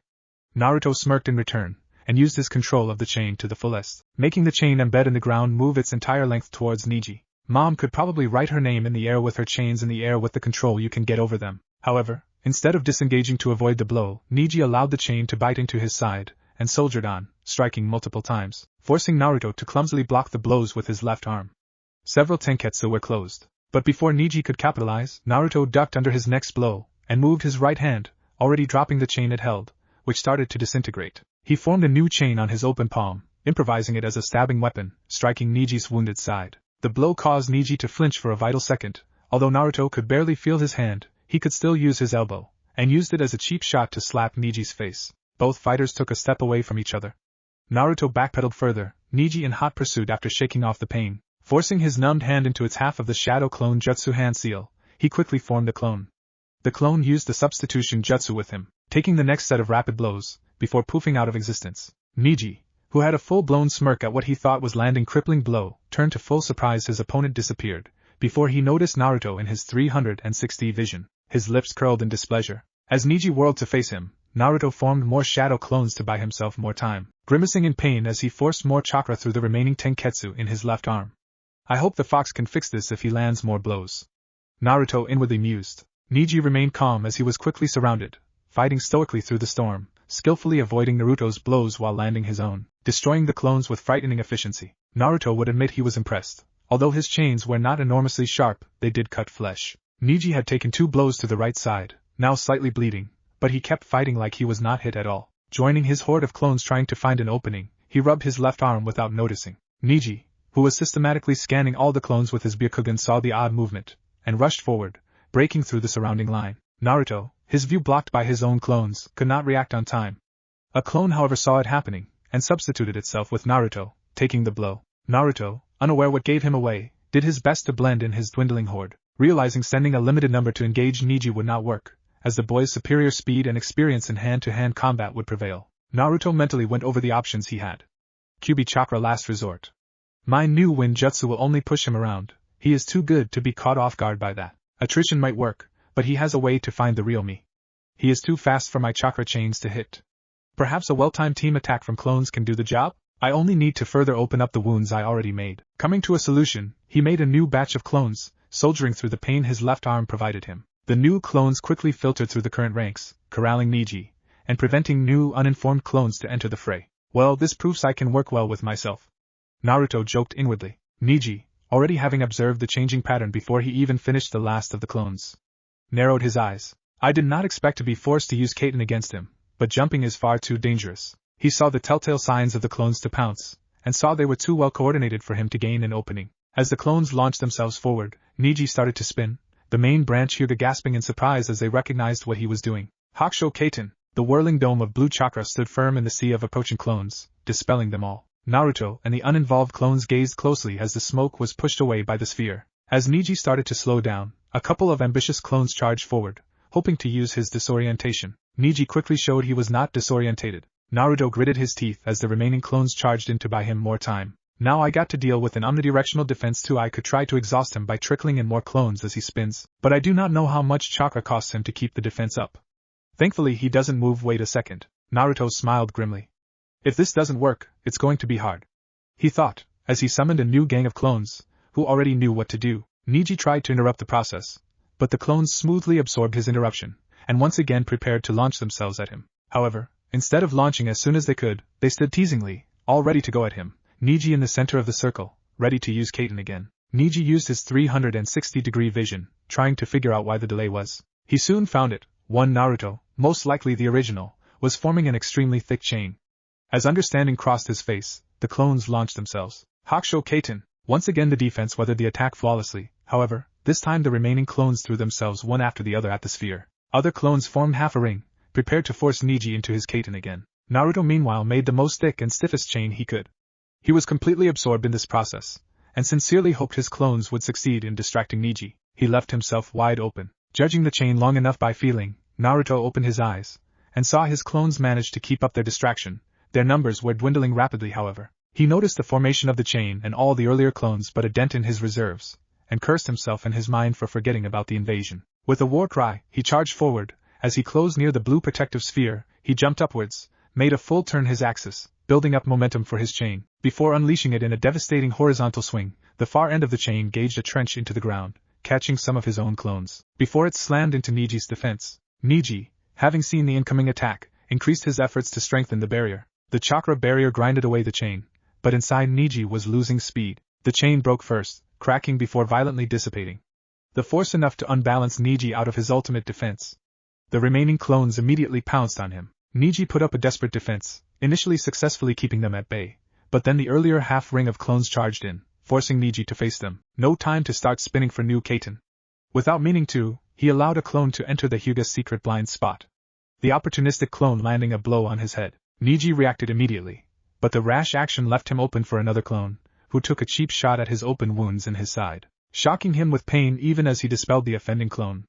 More blows found chinks his defense even as he nearly dispelled all them. Another clone came to his right side, clearly attempting to hit his wounds. His palm lashed out, but surprisingly the clone left arm raised in defense. Neji's palm slapped against it, but the clone didn't dispel, instead, thundering its right fist into his side. He is the real one, Neji thought, before grunting in pain as the attack hit. But before he could do anything, Naruto's right hand grabbed onto the offending palm, using it to drag Neji's side into his rising knee. The cry of pain told Naruto the pain broke through the boy's impressive mental fortitude. Using the opening, a remaining clone kicked Neji's legs under him. Another one jumped on his back as he toppled down, grabbing an arm into a submission hold. The clone who kicked Neji taking the other one. A third restrained his legs. The real Naruto took out a kunai, kneeled down, and placed it to Neji's neck. A Byakugan-enhanced glare greeted him, but did not stop him from making the final taunt. Where is your fate now, Neji? The winner is Uzumaki Naruto. Gemna shouted, stopping the match before the Hyuga boy would risk his life for his pride. The clones dispelled, and Naruto rose back to his feet and walked towards the area the medics were waiting. A team quickly making its way over towards Neji, hoisting him up as they tried to staunch the bleeding. Only the foreign public applauded for Naruto, impressed ferocity of the fight and the will both boys displayed to win. Neji looked at the sky as he was turned around. Darkness encroaching his vision. Where is my fate? Indeed, he could not help but think. He rose above it. He had to accept. Then his taunt at the beginning of the match echoed through his mind. Who could that Hinata? Am I truly that blind? Darkness claimed him before he could answer himself. Kage balcony as the fight started. Uzumaki Naruto. Kushina echoed after the announcer. She turned towards Hiruzen. That would not be my Uzumaki Naruto, I hope? She asked with anger blazing in her eyes. Hiruzen sighed as he replied plainly. I hope he was treated well despite being the unwilling container then. Hiruzen's eyes widened at her blatantly revealing a secret in front of a third party. But did not answer. That was answer enough for Kushina. We will have words, she said with a glare. Yes, we will. Hiruzen glared back. You can fight it out later. Shinkiro spoke gruffly. We have Genin to judge. Both of them are doing well, he said as Naruto made his second attack with his chains. Hiruzen nodded, and focused on the fight. Shinkiro and Kushina shared a glance, the final part of their misdirection campaign complete. Kushina was surprised Hiruzen did not interrogate her on Naruto's usage of the Uzumaki bloodline. I should have told him not to use it until the invasion. On the other hand, he needs it without resorting to the Kyuubi, she noted to herself, as Naruto started the final clash of Chain against Kaiten. Both have the strength of a chunin. Shinkiro mused aloud, however, that Hyuga relies too much on his clan arts, and did not seek a way to escape being surrounded. I do not think he is ready just yet. Hiruzen and Kushina nodded their agreement. The Uzumaki clearly lacks experience. He was surprised multiple times and underestimated the Hyuga's speed. He needs more experience before climbing the ranks. I am surprised you let such a green genin participate, Hokage Dano. Hiruzen frowned, realizing Kakashi did a below par amount of missions with his team. I agree, Kazekage Dano, he replied. Down below in the arena, Naruto walked into a hallway connecting to the participant alcove. In the hallway stood a single ANBU. He wore a mask with red markings. Naruto stiffened. Damn it, I was so focused on beating Niji. I completely forgot I shouldn't be able to use my chains. Don't worry, Naruto-kun. Nothing is wrong, spoke the ANBU, his voice familiar to Naruto. Knowing he couldn't use the man's real name, Helmet? He asked. He could see him blink through the eye holes, and then he saw the smug smile under the mask. Correct, Naruto-kun. Should Sasuke be disqualified, take your time fighting Gaara, Kabuto said cryptically. Naruto nodded. Clearly there was a backup plan in case Sasuke and Gaara didn't clash. Having said his piece, Kabuto swirled around and walked away. Naruto continued his track. He replayed the fight in his mind. Damn, I was so focused on beating him down, I completely forgot to leave him a mark to remember me by. I could have poked out an eye at least. Arriving at the contestant alcove, he nodded towards the Sand siblings before standing next to Shikamaru. Crowd stands. Lee gaped. He couldn't believe the rival he so far failed to beat was defeated by a junior genin. Such a youthful fight. Guy exclaimed, tears in his eyes. Perhaps this defeat will set Niji on youthful mindset. Tenten was utterly surprised too, not believing Niji was defeated, and only able to use one of his aces. Over at Team Kuranai, the emotions were mixed. Hinata was happy Naruto managed to win, and her cousin was not badly hurt. Kiba was angry Niji failed to beat up Naruto, still smarting over his loss. His mother took his defeat as an excuse to train him into the ground. Shino observed it all quietly, having nothing against Naruto, although he was intrigued by the chakra chains. Kuranai was angry the boy had won. But the anger was less than usual, because she saw Kushina sitting in the Kage balcony, alive and well. She could not wait to talk with her surrogate mother. Asking her where she was, Team Asuma behind Team Kuranai chatted over Naruto's surprising progress. Impressed by the fight, Asuma himself slowly took a drag from his cigar. Unlike most others present, his stay at the 12 Guardians allowed him intricate knowledge over the lesser-known bloodlines, and he was well aware that Naruto's chakra chains indicated him as a main branch family member of the Uzumaki family. Despite his lack of red hair, he had also seen Kushina, and it was quite likely in his mind that she was the boy's mother. With her being a Kage of foreign village, the nonsense Konoha but the boy threw could be used as blackmail against Konoha. The potential to tarnish Konoha's image was quite great. Sakura, seeing the power and ferocity of the fight, could not help but wonder what she was doing in her life. Naruto seemed to have improved by a giant leap. Deep down she had to admit he was far stronger than she credited him for, something he showed repeatedly in the forest. What have I been doing, she asked herself, realizing how much she did not train, while Naruto and Sasuke trained themselves hard. The next match will be Gaara of Suna against Uchiha Sasuke from Konoha, Gemna declared. Gaara appeared at his starting point in an explosion of sand. Sasuke did not appear. The public started to fidget, wondering where Konoha's golden boy was. Hiruzen, up in the Kage balcony, sighed. I see he has taken Kakashi's habits. He spoke tiredly. However, it's unbecoming of a chunin to be late. I think I will disqualify him. Kushina and Shinkiro shared a glance. Although they had a backup plan, it relied on Gaara to control his hunger for battle. Shinkiro made a contemplative sound. Perhaps we can push their match back. The Uchiha boy is very popular, is he not? Hiruzen nodded hesitantly. Perhaps we can push the match back to the end. His lateness will be taken up in his judgment. Kushina chuckled. You just want to see your own boy in action. Shinkiro-kun, the Kazekage, shrugged, guilty as charged. But agree, please push back the match. Hokage Dano. Hiruzen watched the byplay between the other two leaders. They know each other well. Why would they want Sasuke to fight? Very well, he stood up. Gemna, push the match to the back. And start the next one. This was greeted by a cheer from most Konoha inhabitants. Naruto muttered something about favoritism. Gaara looked bored out of his mind. Kankuro and Zaku glanced at each other. The next match will be Kankuro of Suna against the Bumi Zaku from Oto. Could you please make your way down here? Both walked down the hallway leading to the arena. Quickly glancing around to make sure nobody was listening in, Kankuro spoke softly. Get hit by the needles in the mouth before handing Zaku a small vial. Zaku started to open it, but was stopped by a soft afterwards and quickly pocketed the vial. Both soon stood at the center of the arena. Are you both ready? He asked the pair, getting 2 nods in return. Well then, the second match starts. Now! Gemna shouted. Chapter 11. Upon the signal, Kankuro leapt backwards, unfurling the white package on his back, revealing his puppet. Zaku quickly raised his arms and shouted decapitating airwaves. Kankuro jumped left to avoid the wind wave. He sent his puppet right. Zaku tried to keep an eye on both, but the puppet suddenly charged, forcing Zaku to lose sight of Kankuro, diving under the multi-arm jab, before making a roll to avoid impalement by a hidden wrist knife. Zaku raised his arm, aiming at one of the limbs, but he purposefully hesitated for a second, allowing Kankuro to move his puppet to avoid damaging it. Zaku rapidly backpedaled away from the puppet, who telegraphed its next attack, aiming two of its arms the same way Zaku did, before suddenly a slot opened and a hail of saban shot out. Zaku aimed his own arms with open palms. Decapitating airwaves. He countered, blowing away the needles. The puppet dodged and fired another volley, which Zaku countered. The puppet's mouth flew open, showing the hidden launcher underneath.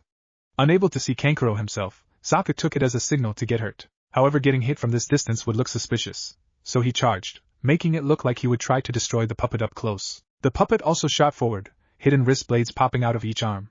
As the pair closed, the mouth launcher fired. Zaku dodged, but left his legs exposed. 2 bites of pain informed him he successfully got himself hurt. Damn, seeing yourself getting hurt is a mission. What I do for Odo, he thought wryly to himself. Soon enough, his vision started to blur, his sense of balance started to feel off, nearly getting himself cut up by a slash from the puppet. Rapidly retreating, he shouted loudly, "What did you do to me?" Zaku sincerely hoped Kankuro understood his poison took hold. He would not be able to dodge properly in this state. He did. The puppet halted its charge. From the trees on the arena, Kankuro shouted back, "You have been poisoned, forfeit." Zaku found he put up a convincing display of frustrated anger. Before sloughing, "I forfeit, give me the antidote," he demanded. "Winner by forfeit, Kankuro," Genma declared. "Don't worry, it's not lethal," Kankuro replied as he revealed himself. "You'll be on the toilet for a while though." He walked towards the place he dropped the bandages he used to hide his puppet in, and rewrapped it, taking a long time to do so. Getting the hint, Zaku charged off the arena, rushing by the medics who came up. He sensed the couple followed him. Rushing into a public stall, he closed the door behind him, and started to make convincing sounds that he was very sick. Meanwhile, he took the vial Kankuro handed to him. "Are you alright, sir?" the medic asked, unable to see him. "No, I am acting like I am throwing my insides out. Of course I am alright," Zaku thought. Putting up the though ninja act, he slurred out, "I will be fine." He heard the medic sigh, "Just remember to drink enough water, but take it slowly." As soon the medics were gone, Zaku hinged himself and snuck out, intent to rejoin his team before the invasion kicked off. Kage balcony. While Zaku was putting up an act, the Kages discussed their match. Kushina sighed outwardly, but inwardly she was impressed by both how they improvised the fight without orders and actually did it without spending themselves. Zaku is not ready to become a chunin if he plays by the puppeteer's rules without trying to break free. The Hokage nodded his assent. "I agree. I am not sure about Kankuro. He did not get the chance to show enough. He did strike me as not decisive enough." The Kazekage nodded. "I agree," he stated simply. Inwardly he was thinking hard. Why did Zaku allow himself to be hit by the mouth launcher? Wait, didn't Kankuro mention he would hide his debilitating agent in it today? "Oh, you are getting promoted, my boy." He finished his thoughts with an hidden smile. Crowd stands. Ibiki narrowed his eyes as Zaku made his escape. The same feeling of wrongness he had been feeling a lot lately surfaced once again. He suspects some of his fellow ninja also saw the several hesitations through the fight. Are they friends? He asked himself. The interactions between the genin during the first exam and preliminaries would not indicate so. The Otokichi and Kazekage are quite friendly with each other, however. I don't like this. There are too many fishy things going on. Ibiki rose to his feet, intent to chat with Zaku. Can't drag him to TI. The nonsense it would trigger is too dangerous, especially if they were hesitating because they are friends or some other stupid reason. A bear was now on the prowl. The beast sadly smelled its prey too late. Arena. Will Temari of Suna and Nara Shikamaru make their way down here? Genma asked.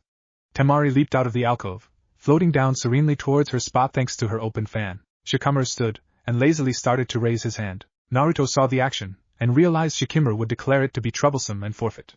That he would do that for something as important as this. He couldn't help but think, even with the knowledge the event would be cancelled soon. Still, Sasuke isn't here, time to buy some more time.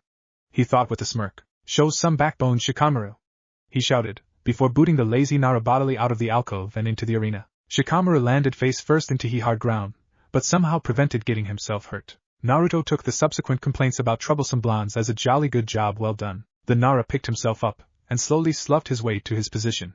Genma, seeing the girl was rearing to go, looked at Shikamaru. Are you ready? He asked. How troublesome. I don't want to hurt a girl. Temari's eyebrow started to twitch in anger. Genma, upon seeing this, decided to start the match not to get caught in the feminine fury.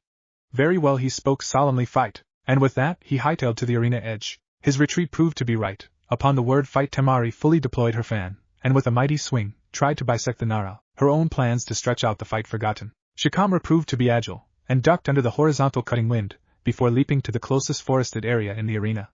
Slashing winds hot on his heels. I can destroy these trees, but that will cost me more chakra than I want to use, she thought. Her pause gave Shikamaru to think. Sinking down into his thinking pose while hidden, he formulated a strategy. Forming in hand seal, a shadow shot out. Temari, recognizing what happened, jumped backward. Leaping onto the branch of a tree, he threw the first kunai.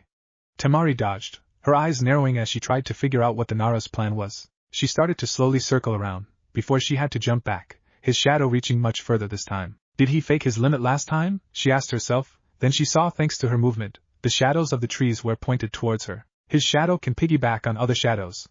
Before she could think further, another kunai shot from the foliage, forcing her backwards. She itched to swing her fan and retaliate, but each kunai came from a different spot, meaning unless she went all out, she would not be able to land a hit. Gritting in her teeth in frustration, she allowed herself to be herded around. She suddenly saw something in the corner of her eye. A parachute. He tries to make a spot for his shadow to extend to. She moved the other way, gaining distance. Thinking she had seen through his plan, the sudden freezing up told her otherwise. How? She asked, shocked.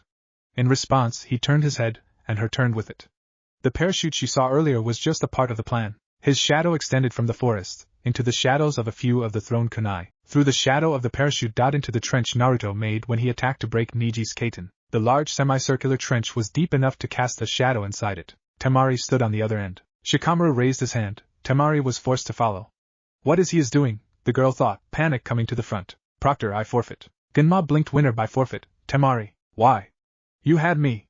Temari demanded. I am nearly out of chakra, and winning would be too troublesome. Temari felt the urge to pummel the lazy Nara, but refrained. She huffed childishly, before walking towards the exit of the arena. Kaga balcony, a very tactical fight, I would suggest you both promote them. Kushina advised. Hiruzen spoke up, I agree with Shikamaru, but Temari, no offense to your daughter Kazakage-dano, just went along. Kushina shook her head no, she tried to form counterplan, and did not unleash wanton destruction trying to get her objective. Restraint is an important part too, something most genin lack. The Nara, as expected from the clan, just proved superior during this tactical play. The Kazakage tapped his chin. I will consider it. I will ask if Baki thinks she is ready. Would Gaara of Suna and Uchiha Sasuke from Konoha enter the arena? Genma shouted. Once again, Gaara appeared in a storm of sand. But his opponent was nowhere to be seen. The public started to get restless. Genma glanced at Hiruzen, waiting for the order to disqualify him. He turned to his fellow Kages. Well then, shall I disqualify him? The Kazakage nodded slowly, seeing no way to delay the match further. Kushina also nodded. Hiruzen turned back to face Genma, and stood up to announce it himself. Before he could, however, a whirlwind of leaves appeared in the arena, and Sasuke and Kakashi appeared. Kakashi I smiled towards Genma. Are we on time? He asked innocently. Sasuke was seconds away from being disqualified. Kakashi I smiled disappeared, and he looked shocked to the Kage balcony. He stared straight into Hiruzen's disapproving eyes, but nearly dropped his book when he saw Kushina. Kushina is alive? He robotically teleported to his fellow Jonin sensei. A feeling of glee entered him. Perhaps she is here to kill the demon, getting revenge for her husband. She must have stayed out of sight to get stronger. He was pulled out of his thoughts by Guy's jabbering. Did you say something? He ignored Guy's rant about youth. Congratulations about Niji's victory, Kakashi spoke. Niji lost, Guy bit out. Not angry that Niji lost, but that Kakashi just presumed his own student was defeated. Kakashi looked surprised he did? Before scowling. Must be the demon's power then. I know it trains its mortal shell hard, but without proper guidance he shouldn't be strong enough to beat Niji. But how is this possible without anybody noticing? Down in the arena, Sasuke stood confidently prepared to fall to the might of the Uchiha clan. He spoke out of rote. Gaara just looked bored, his arms crossed. I just have to fight this weakling for 5 minutes, then I can go all out against the strongest of this place. Yes, I will feel alive. He glanced at his siblings and I will keep them safe. Sasuke gritted his teeth, annoyed at being ignored. Are you two ready? Genma asked. Well then, fight. Outside Konoha's walls, well hidden between the patrol routes provided by Oto's spies, covenants of summoners waited patiently. A watchman was keeping an eye on the live feed from the arena, signaled the men to gather their chakra into arrays of seals. Along the line, the men and women from Oto and Suna made their final checks, preparing to go into war. Sasuke shot forward in response, Sharingan blazing into life, showing greatly increased speed. His first straight jab was blocked by Gaara's sand defense. Sasuke rapidly sidestepped, jabbing again. This time his blow glanced off Gaara's sand armor, while the third blow was blocked again. Raising an eyebrow in interest, Gaara released more sand. The extra sand blocking the next flurry of blows. Getting bored again, Gaara raised an arm, sand flowing further out of the gourd. Soon as shuriken he intoned, the sand rapidly shaping into shuriken, before launching themselves at Sasuke, who ducked under first wave, leapt over the second before backpedaling further. thanks to his bloodline, easily predicating the paths of the projectiles. Sasuke scowled. Despite avoiding any damage himself, he had yet to land a blow. His pride was getting hurt. Gently tapping into the cursed seal, he felt extra power flow through him. Kakashi raised an eyebrow. He faintly felt the cursed seal power, but he didn't see the telltale dark chakra. Anko felt it too, and she started to feel her own seal, hissing all the while. Kakashi considered interfering, but with the Hokage displeased by his lateness, he did not want to ruin Sasuke's chances to become chunin. Gemna seemed not to notice. With increased speed and vigor, Sasuke charged forward again, once again landing blows through Gaara's mobile sand defense. But none of the damage truly stuck, and soon Sasuke sported a bloody gash on his arm when a sand shuriken managed to nick him. Despite the warning from his eyes, he couldn't move away quickly enough. Growling in frustration, but unable to draw more power on the mark lest it becomes visible, he decided to pull out his ace. Getting distance from Gaara, he was glad the deranged boy stayed on the spot. Like a loyal puppy waiting to be kicked, Sasuke thought cruelly, as he started the 12-hand seals. Chidori!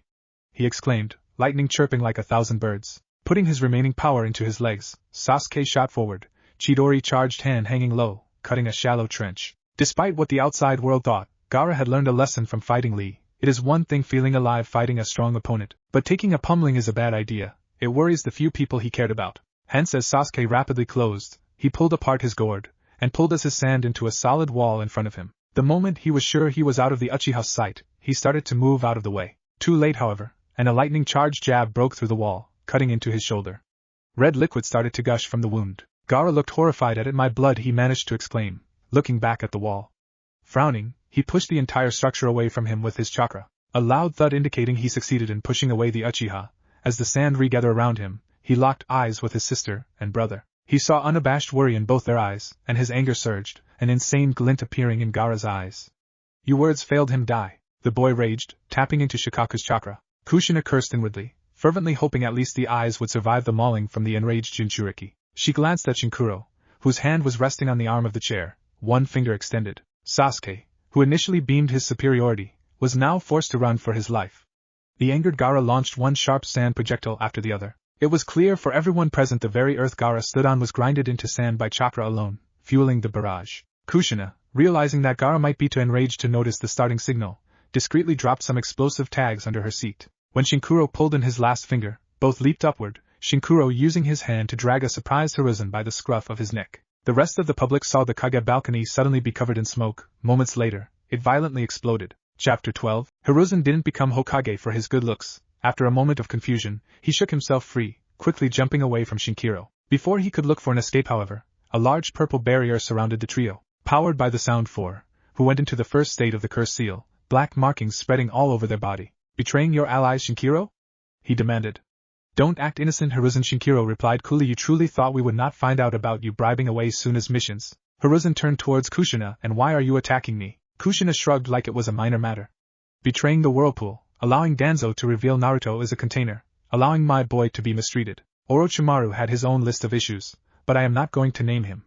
Although a special mention goes to your treatment of Anko, you like making scapegoats, do you?" Hiruzen could only sigh, now knowing there was no avoiding this conflict.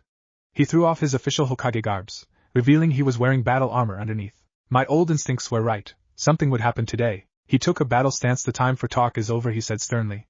Kushina lay a hand on Shinkiro's shoulder. "Good luck." The man merely nodded, and dropped 2 sealing scrolls on the ground, who unfurled and then released prodigious amounts of gold dust. Kushina dashed away. As she approached the barrier, she pulled a seal, the word gate prominently present. The seal touched the barrier, and a large hole appeared in both barriers. She smiled wickedly at the flabbergasted Anbu standing on the other side. On top of a spire overlooking the arena, Kabuto had a magnificent view as Kushina and Shinkiro scooped up Hiruzen and cleared the balcony. Undisturbed by the explosion, he finished the last hand signs. "Temple of Nirvana," he spoke quietly, as feathers started to fall. He then set off on his own mission. Arena. The explosion shook Gaara out of his enraged state, and reminded him of his mission. Sending a large unfocused blob of sand towards the distracted Uchiha to keep him away, he quickly ran over to his siblings, who jumped down from the alcove and made their way to them. The pain from his shoulder preventing him from getting caught in the genjutsu. "Gaara!" Temari shouted, resisting the genjutsu that started to fall. Kankuro faltered a step, before recovering. "Sorry," Gaara apologized. "I did not." He started before a hug silenced him. "It's alright, let's go. I'll look at it as soon we arrive at the target location." Gemna, who was confused what the hell was going on, decided to stop the trio. "Stop, where are you going?" he demanded. But before he could do more, Baki appeared between them. Go, do your mission, he commanded before locking blades with Genma. Sasuke dug himself out, caught off guard by the huge blob of sand, nearly burying him alive.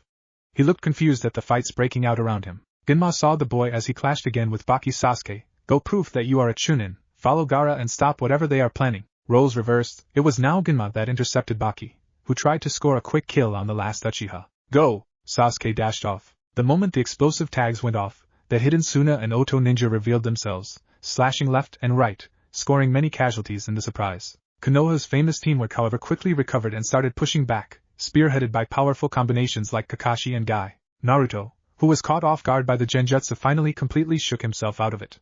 Getting reaware of his environment, he only saw a snoring Shikamaru. Gazing to the arena that was slowly turning into a battlefield, he spotted a certain duck-but-haired boy giving chase to somebody. Figuring he was after Gaara, Naruto gave chase himself. Kakashi, momentarily not distracted, saw both boys give chase, and cursed.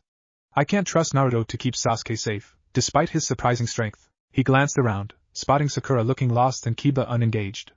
Quickly summoning Pakken, he called the two over. Sakura, Kiba. Sasuke and Naruto gave chase to Gaara.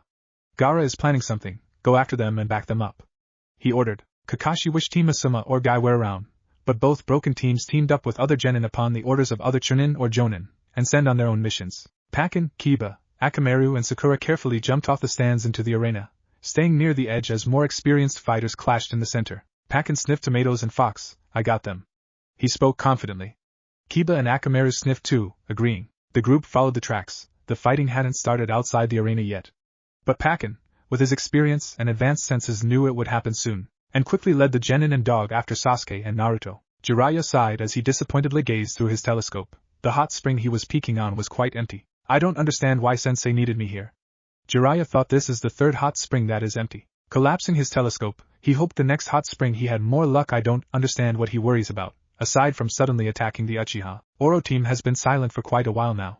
He might have helped build Oto, but the current unknown leader is far too kind to his subordinates. A sudden explosion from the arena shocked Jiraiya out of his thoughts. Wonder what kind of genin could he started to think, before his thoughts were interrupted by the alarm bells from the walls. His confusion grew when he heard the familiar sound of war from the arena, stuck between deciding to rush over to the arena, or find out the disturbance was at the walls. Jiraiya stood undecided for a second, before a loud crashing noise made the choice for him. With a final burst of chakra, the cabal of summoners completed their task. And in huge puffs of smoke, a gigantic two-headed snake appeared, easily towering over the Great Wall. Konoha. Flanking the massive beast were two large normal snakes. With a roar, the snakes charges forward. Below, in the shadows of the beasts, the assembled forces shot forward, most rushing towards the gates. Others kill teams rushed out towards the most likely location of nearby patrols. Several teams followed behind the large snakes more sedately, letting the normal forces take the brunt of the damage. They had specific targets to kill. Most of these teams were from Oto. The snake's sudden appearance alerted the guards upon the gate, who quickly sounded the alarm. Before they could do anything more, the leading two-headed snake bodily slammed through the wall, spraying debris all over the buildings behind it. The other two snakes slithered over the wall, cracking the wall under their weight. Konoha ninja on the walls and behind them instantly started to pepper the large beasts with projectiles and jutsu. But their thick scales shrugged them off. Soon after, they also had to contend with the invading force, who followed the snakes through the breach. Ibiki, who was trying to track Zaku, after nearly losing him thanks to the henge, took command, cursing in his head all the while. I knew it, Kabuto. Zaku, only question is if Naruto was involved. Hokage protection be damned. I am going to get some one-on-one time in my playroom with the boy, he thought bitterly. He hated it when he didn't get the truth on time. Thanks to Ibiki's leadership, the Suna/Oto troops were slowed down, but nothing Ibiki or his men could do would hinder the snakes. Until suddenly a giant red toad wearing a black kimono, wielding a Sasumida in one, and a light yellow shield in the other, appeared in the sky above one of the giant snakes, crushing it under the toad's weight. Ibiki sensed Jiraiya land next to him. Jiraiya-sama, you are just on time, Ibiki said. No, I am not, Jiraiya replied grimly, his face stern while he pointed to a concentration of ninja making their way past the ruined entrance. Gamaken, take care of the other snakes, he shouted. I will, although I am very ungraceful, the toad replied, stomping forward to the remaining single-headed snake, who coiled up and shot forward. Snakes, so he is involved. I was wrong, Jiraiya thought. Gamaken blocked the snake with his shield, handily diverting it to the side. Overstretched, the snake couldn't move in time as Gamaken used his Sasumida as a large club, strike the snake with the pointy prongs, dispelling it. The two-headed snake watched this, and slithered slow circles around Gamaken, crushing buildings as it went, who recovered his stance, shield forward, Sasumida pointed as a spear. The two large summon watched each other wearily. Suddenly, the left head shot forward like a lightning strike, fangs poised. Gamaken moved his shield accordingly, and blocked the strike, ground shuddering under the combined impact. Attempting to counter with his Susumuda, Gamaken was forced to abort his strike, lest he kept himself open for the right head, who poised to bite his weapon arm off. As the two enormous summons did battle, the Konoha forces used the created no-go area to recover. However, the Suna/Oto forces were not interested dueling their counterparts, and flowed around the battle area, into Konoha proper to complete their missions. Jiraiya cursed, "Why did I not see this coming? Where is Oro team?" he asked himself. "Spread out, stop them from completing whatever missions they have." Ibiki added, "Be careful, there will be infiltration teams present." As Kushina cleared the barriers, which closed up behind her, she launched several snakes with her right hand, while her left palm shot a multitude of wickedly spiked chains, who like the snakes from her other hand wrapped themselves around the Anbu, the spikes cutting and burning into them, causing them to scream in agony as they bled to death. The few Anbu who managed to survive the onslaught leapt forward, drawing blades as they went. Kushina broke free her left hand, her chains going up into flames as she disconnected them from her, and hovered behind her lower back. A hidden seal glowed, and Kushina revealed the Kusanagi. Blocking the first strike while bending away from the second, she used her sword's sharpness to cut through the tanto the Anbu was using, the blade digging deep into the Anbu's chest. Pulling free, Kushina released the snakes on her right hand, and quickly jabbed the second Anbu in the chest, unbalancing him until she could right herself, and with a mighty swing, cut the Anbu from shoulder to hip. The last Anbu, seeing his comrade's quick demise, hopped back and started to make hand seals, finishing in a Tora seal. Fire belched forward, and in response Kushina raised her right palm. A multiple bundled chain shot forward towards the fireball, blossoming into an halo sphere around the offending Anbu, blocking his attack and enveloping him. The sphere suddenly compressed, blood spurting out between his spikes. Quickly moving on the next part of the plan, Kushina resealed the blade, and knelt down to carefully rip off 3 lengths from her dress. She laid the 3 pieces down, revealing they were large sealing tags, and with a burst of chakra, 2 coffins appeared and a set of kunai. With a quick push, both lids came free, revealing they were empty, but wood edged with sealing formulas. Kushina walked over to the Anbu she had stricken with snakes, and was pleased multiple Anbu were alive but paralyzed by venom. She picked up 2, and tossed them carelessly into the coffins. She closed the lids and started to make hand seal. At the end, she clapped her hand, and put each hand on top of a coffin while intoning Kuchios, Edo Tensei. Screams were heard from the coffins, but the soon ended in a pained gurgle. Kushina meanwhile calmly walked towards the kunai, double-checking the seals wrapped around them. Both lids suddenly exploded away, and 2 people rose, their bodies cracked, eyes blank. Before they could do anything, Kushina rammed a kunai in each head, which sank deeper into them. Both men turned like puppets, revealing themselves to be Senju Hashirama and his brother Tobarama. Both looked disapprovingly towards Kushina, while just smiled slightly that her technique was a success. She initially planned to also use her dear husband too, but upon experimenting to reincarnate him in the lab to severely torture him, she failed. Kabuto later theorized he was not in the pure world, but truly in the Shinigami stomach, and thus could not be revived. Kushina knew there was a way to free him, but she needed the location of the Uzumaki Shinigami temple, which she was never told despite being her clan's property. Her other experiments showed the dead subjects could talk, something she saw as an undesirable trait. So she modified Orochimaru's original tags with her Uzumaki seal brilliance, making them both more powerful, and permanently shutting them up if she wished so. Glad I did that, she thought, looking at the disapproving looks she received from the first and second Hokage. Both of them probably would have complained their heads off. I am ordering to destroy their own hard work. Hashirama, destroy the Akimichi compound and the emergency food storages, kill any Konoha ninja along the way. Tobarama, flood the Nara Deer Ranch and then destroy all the medical supply reserves they have. Both Kages dashed off. As they disappeared, she heard a surprised Kushina, Gaara, Temari and Kankuro ran into the warehouse. The sounds of war dimmed as the trio moved in further. As planned, the warehouse was empty, and the floor was broken up, allowing Gaara direct access to the earth. Gaara stopped. Temari ordered. Kankuro, hand me the bandages you used to hide your puppet. Kankuro raised an eyebrow. Those aren't clean. She shot him a glare. Do you want Gaara to bleed to death then? Kankuro shook his head and unwrapped his puppet again, handing Temari the bandages. While Kankuro was unwrapping his puppet, she had quickly inspected the wound. It was very shallow, but the glancing nature lighting attack had broken a lot of skin, causing it bleed profusely. Temari carefully bound the wound, staunching the bleeding. She finished, and gave her youngest brother a quick hug, who started to fidget for worrying his siblings. The wall suddenly exploded inwardly, and out of the smoke walked Sasuke, arrogant smirk present. Here you are, weaklings, prepare to feel the might of the Uchiha clan, he declared proudly, black wisps of chakra emerging from the seal.